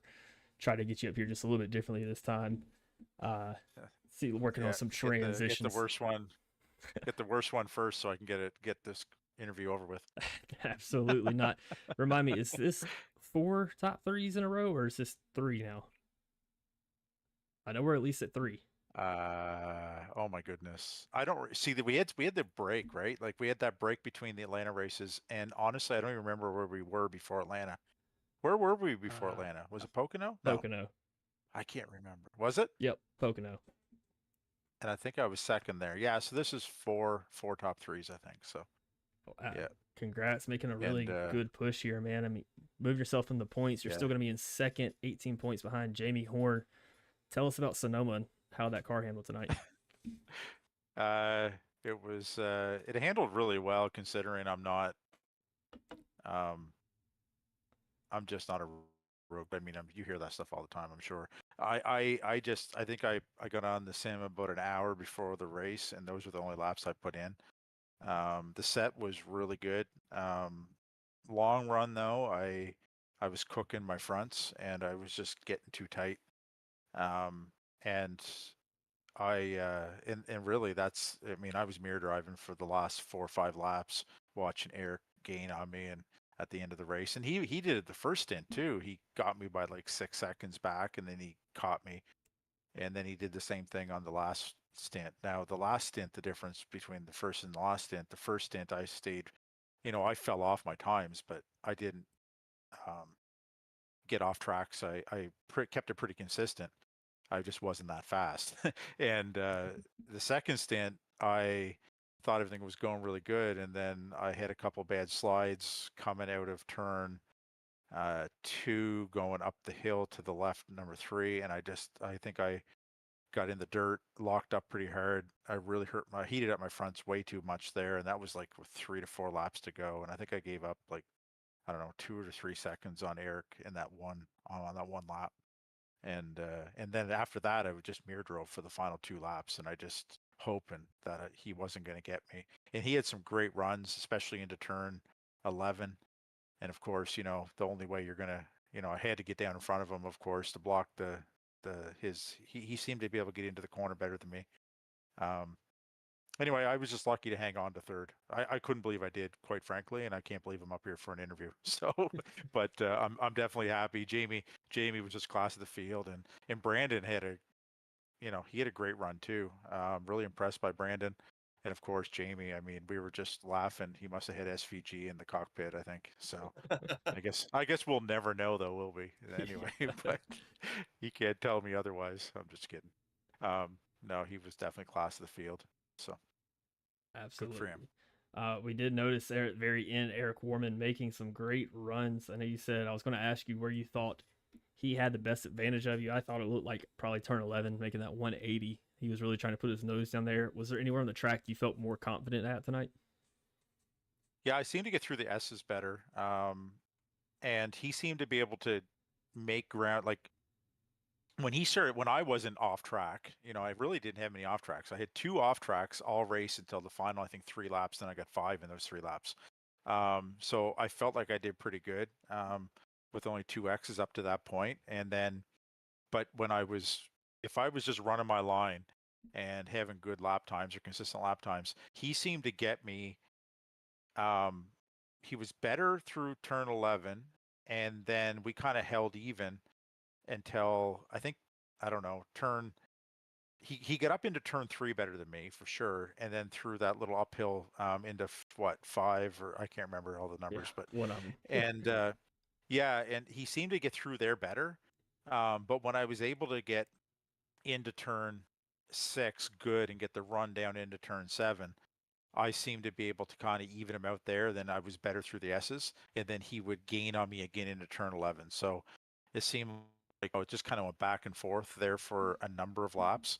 But there were definitely parts of the track that he was significantly faster than me on. And so anyway, it was really important, obviously, to hit your line and not overshoot corners and then heat up your fronts, because the car just builds so tight that you get in a lot of trouble when that happens. So, but yeah, Anyway, there's not really much else other than I'm looking forward to Dover.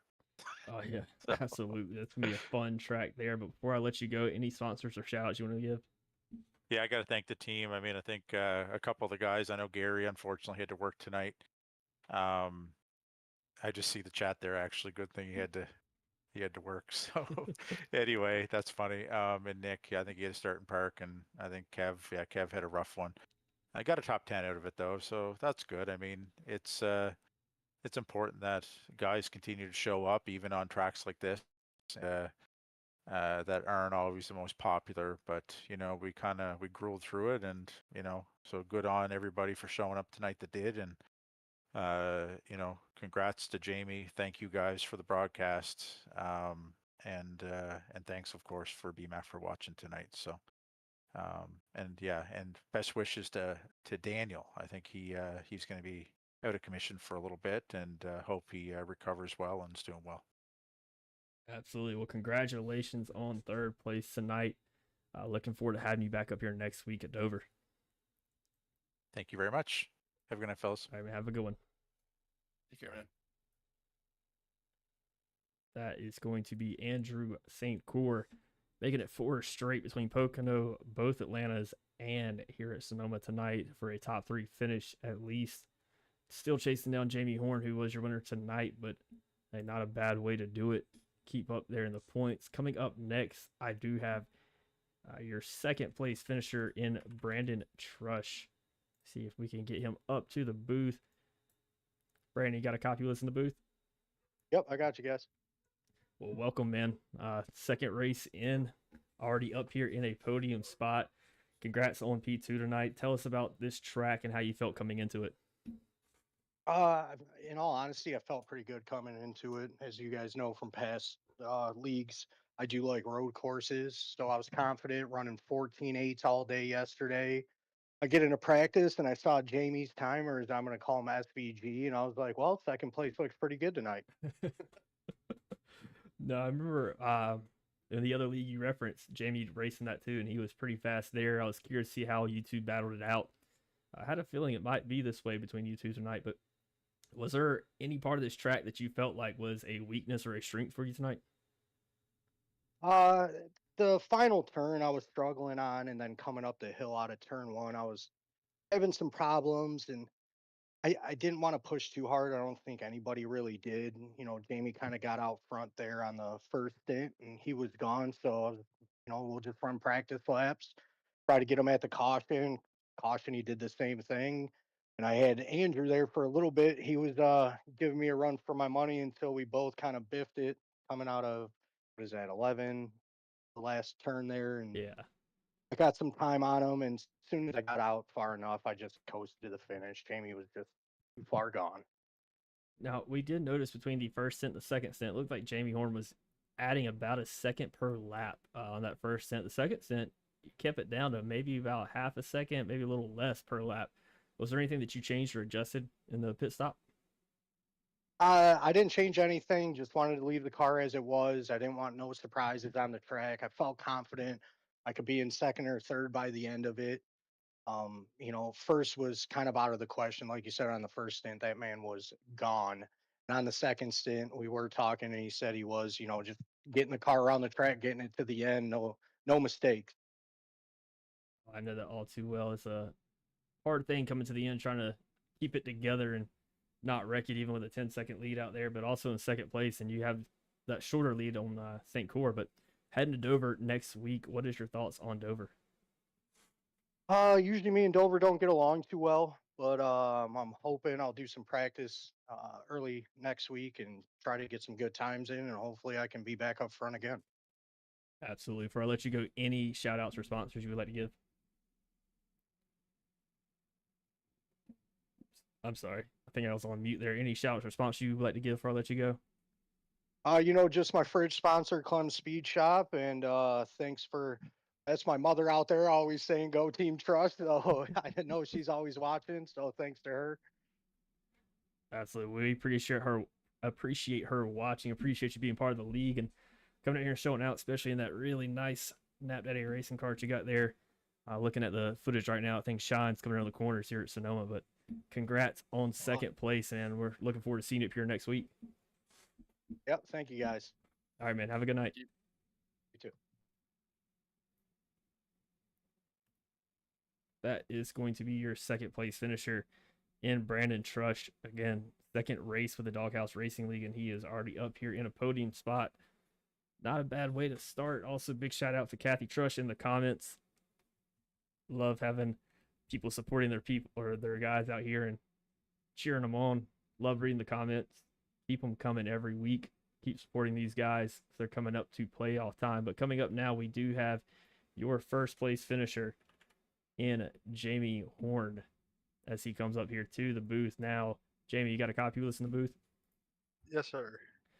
Well, man, you kind of killed it out here tonight. I'm not going to lie, you made it a really boring race. How did you feel controlling that car for those 50 laps there, 55 laps? Car felt good. I was trying to not outdrive my talent, I guess. I'm really not that great at road courses, and I was trying to, I guess, convince myself the whole time, don't try to hit your fastest lap every time. Just be consistent and don't do anything dumb and lose it. Yeah, on that first stint, you pulled out to, 20-some second lead there. Second stint, not as much. Was that just a change in driving style to try to keep it together? That, and so majority of the time on the second half, my left foot was cramping up the whole time, so it was hurting trying to press the brake. And about 10 laps to go, I started losing time a little bit because I didn't think I was going to be able to keep hitting the brake. So I was definitely ready for the race to be over, and I was trying to just conserve a little bit just in case. I mean, I'm good at making a mistake at this track, so if I spun it around, I didn't want to have already burnt the tires up too much, and I was hoping I'd have something just in case. So it was more just being more conservative on the second run. Would you say you like road courses better than ovals, or are you more still an oval guy? Nope, I would much rather be on an oval. How about a drag strip? This is the only. The drag strip was fun. I could do that a little bit more. We might have to have a Doghouse series out there just on the drag strip. That might be a fun watch. Yeah, definitely. But going to Dover next week, back to an oval, pretty fast oval at that. What's your thoughts on Dover? I like Dover a lot. So if I can, I think iRacing has did away with the bump coming out of the pits, because the last time we were there, I hit that bump and spun out from the lead and caused a big wreck. So hopefully that bump's gone. But if I can miss that, if it is still there, I have pretty good confidence it'll be a good track for me, and as well as a lot of others. So it'll be a fun track, and I think I speak for all of us in the league. We're probably ready to get back to an oval. Oh yeah, absolutely, man.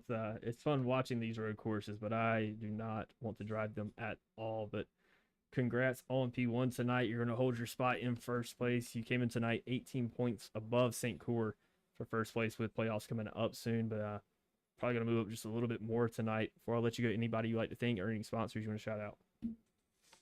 Yeah, I want to thank you guys for the broadcast. Love going back and watching it. Y'all have done a great job this season, and always fun to go back and watch. Do want to give a shout out to Daniel. I don't know if he's still watching at home. He might have already fell asleep at this point, but he had a little bit of procedure done this week and home recovering, so we miss him and wish him a speedy recovery. Shout out to all our sponsors: Shoney's, Trackside, NASCAR Outlet, Auto Pros, Nap Daddy Racing, everybody, Butt Kicker. Thanks to all of them. And shout out my team and my mom watching at home. Hey, look, if you keep winning, we're going to have to get you a list of the sponsors. Sit right on your rig somewhere. You would think by now I would remember it, since I, helped Daniel run the league some, and I just can't never remember this all at the time whenever it's time to speak it. So I'm gonna get me a printout so I can just read it off. That is understandable. Well, congrats again tonight on the win, and looking forward to seeing you next week back in the booth. Yes, sir. Y'all have a good night. You too. You too. That's going to be Jamie Horn finishing first place here tonight, going wall to wall, maintaining that first place spot in the point standings. Before we get out of here and get too far, I want to give a quick shout out to our sponsors. And since I don't do well with ad reads, I'm going to pass that over to my partner and Hunter over here. Yeah, I know what I'm good for, but again, huge shout out to all of our sponsors. They make this thing possible for not only us to be up here in the booth, but to have these drivers out on the track and have trophies and other cool stuff like that for them to race for. So huge shout out to all of our sponsors. Especially big shout out to our series sponsor in Group 6. Group 6 is a leading creative agency, and they're passionate about crafting cutting-edge websites, developing dynamic web solutions, and providing top-tier managed hosting services. Their mission is to help businesses of all sizes enhance their online presence. Explore their wide range of services at group6inc.com and see how they can drive your digital success. Special thanks once again to Group 6 for being the series sponsor this year. Once again, we are also very proud to be sponsored in the Group 6 Cup Series of Doghouse Racing League by Shoney's. Shoney's is open daily for breakfast, lunch, and dinner. Stop by one of their West Virginia locations to try their freshly prepared legendary breakfast bar and take home a whole strawberry pie. Shoney's, delicious food and friendly service since 1947. And once again, we are very proud also to be sponsored by Butt Kicker. If you want the very best in racing haptics, be that iRacing or otherwise, be sure you head on over to their website at thebuttkicker.com and pick yourself up something today. They make the very best in all sorts of racing haptics, and I guarantee you will find something on their website that will enhance your iRacing experience. Be sure to head over to their website today and check it out. Thanks again to Butt Kicker for being a sponsor of the Doghouse Racing League. And then again, a shameless self-plug at the end of the race.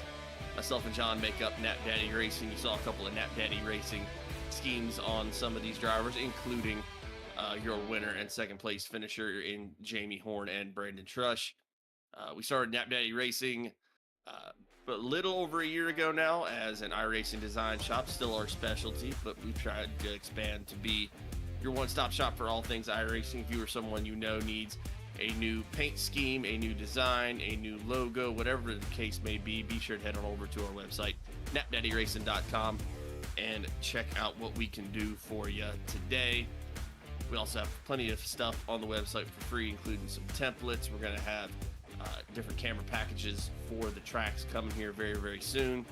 And then we also do the broadcasting thing. And hey, even if you're not into iRacing or anything like that, you can head on over there and pick yourself up a t-shirt or a hat and just help support the boys.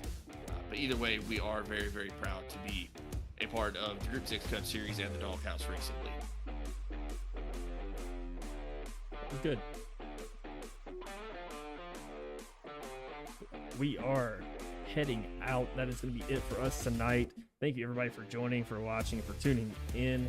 If you want to check out more iRacing action, especially here in the Doghouse Racing League, you can check out the make sure I'm right here because I could be wrong, the Truck Series.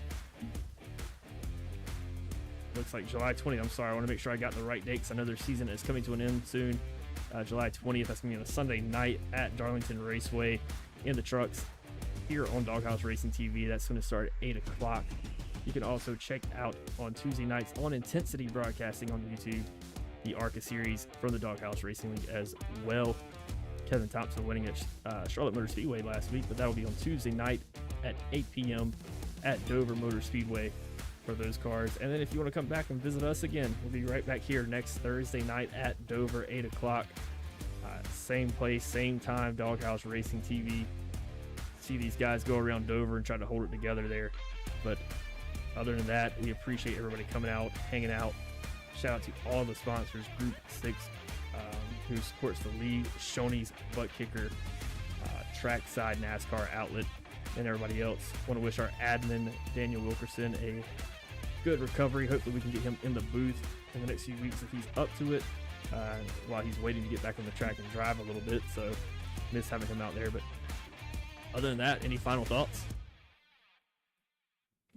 Not much, man. Just Sonoma is such a crazy track, and it was cool to see everybody run so clean out there tonight. I mean, obviously dominating performance by Jamie Horn, but even out of the rest of the top 5, Zach Michael moving up 6 spots to get that top 5, and then Brady Trush, Andrew St. Core, Eric Warman all just ran really classy races.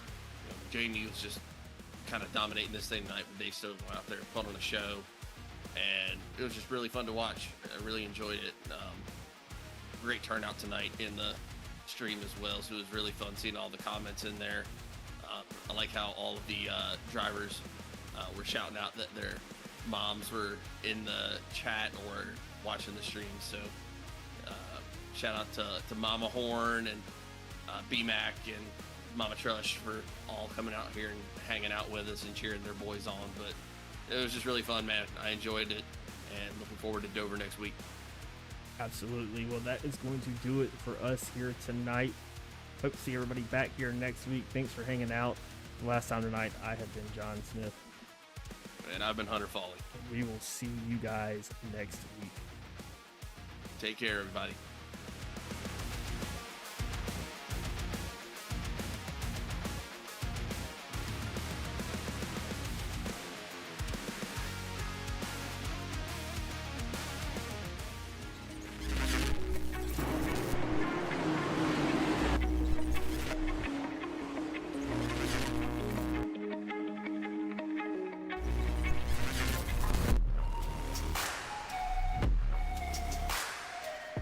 Thompson and St. Core side by side, racing it out. Who has the faster car to finish this thing? St. Core is gonna bring it home in first. What a race at the end of that thing.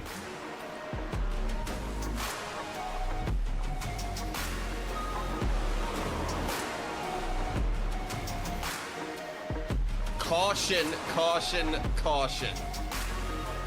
Come around the corner. Jamie Horn is going to be your winner here at the Mars Properties 200.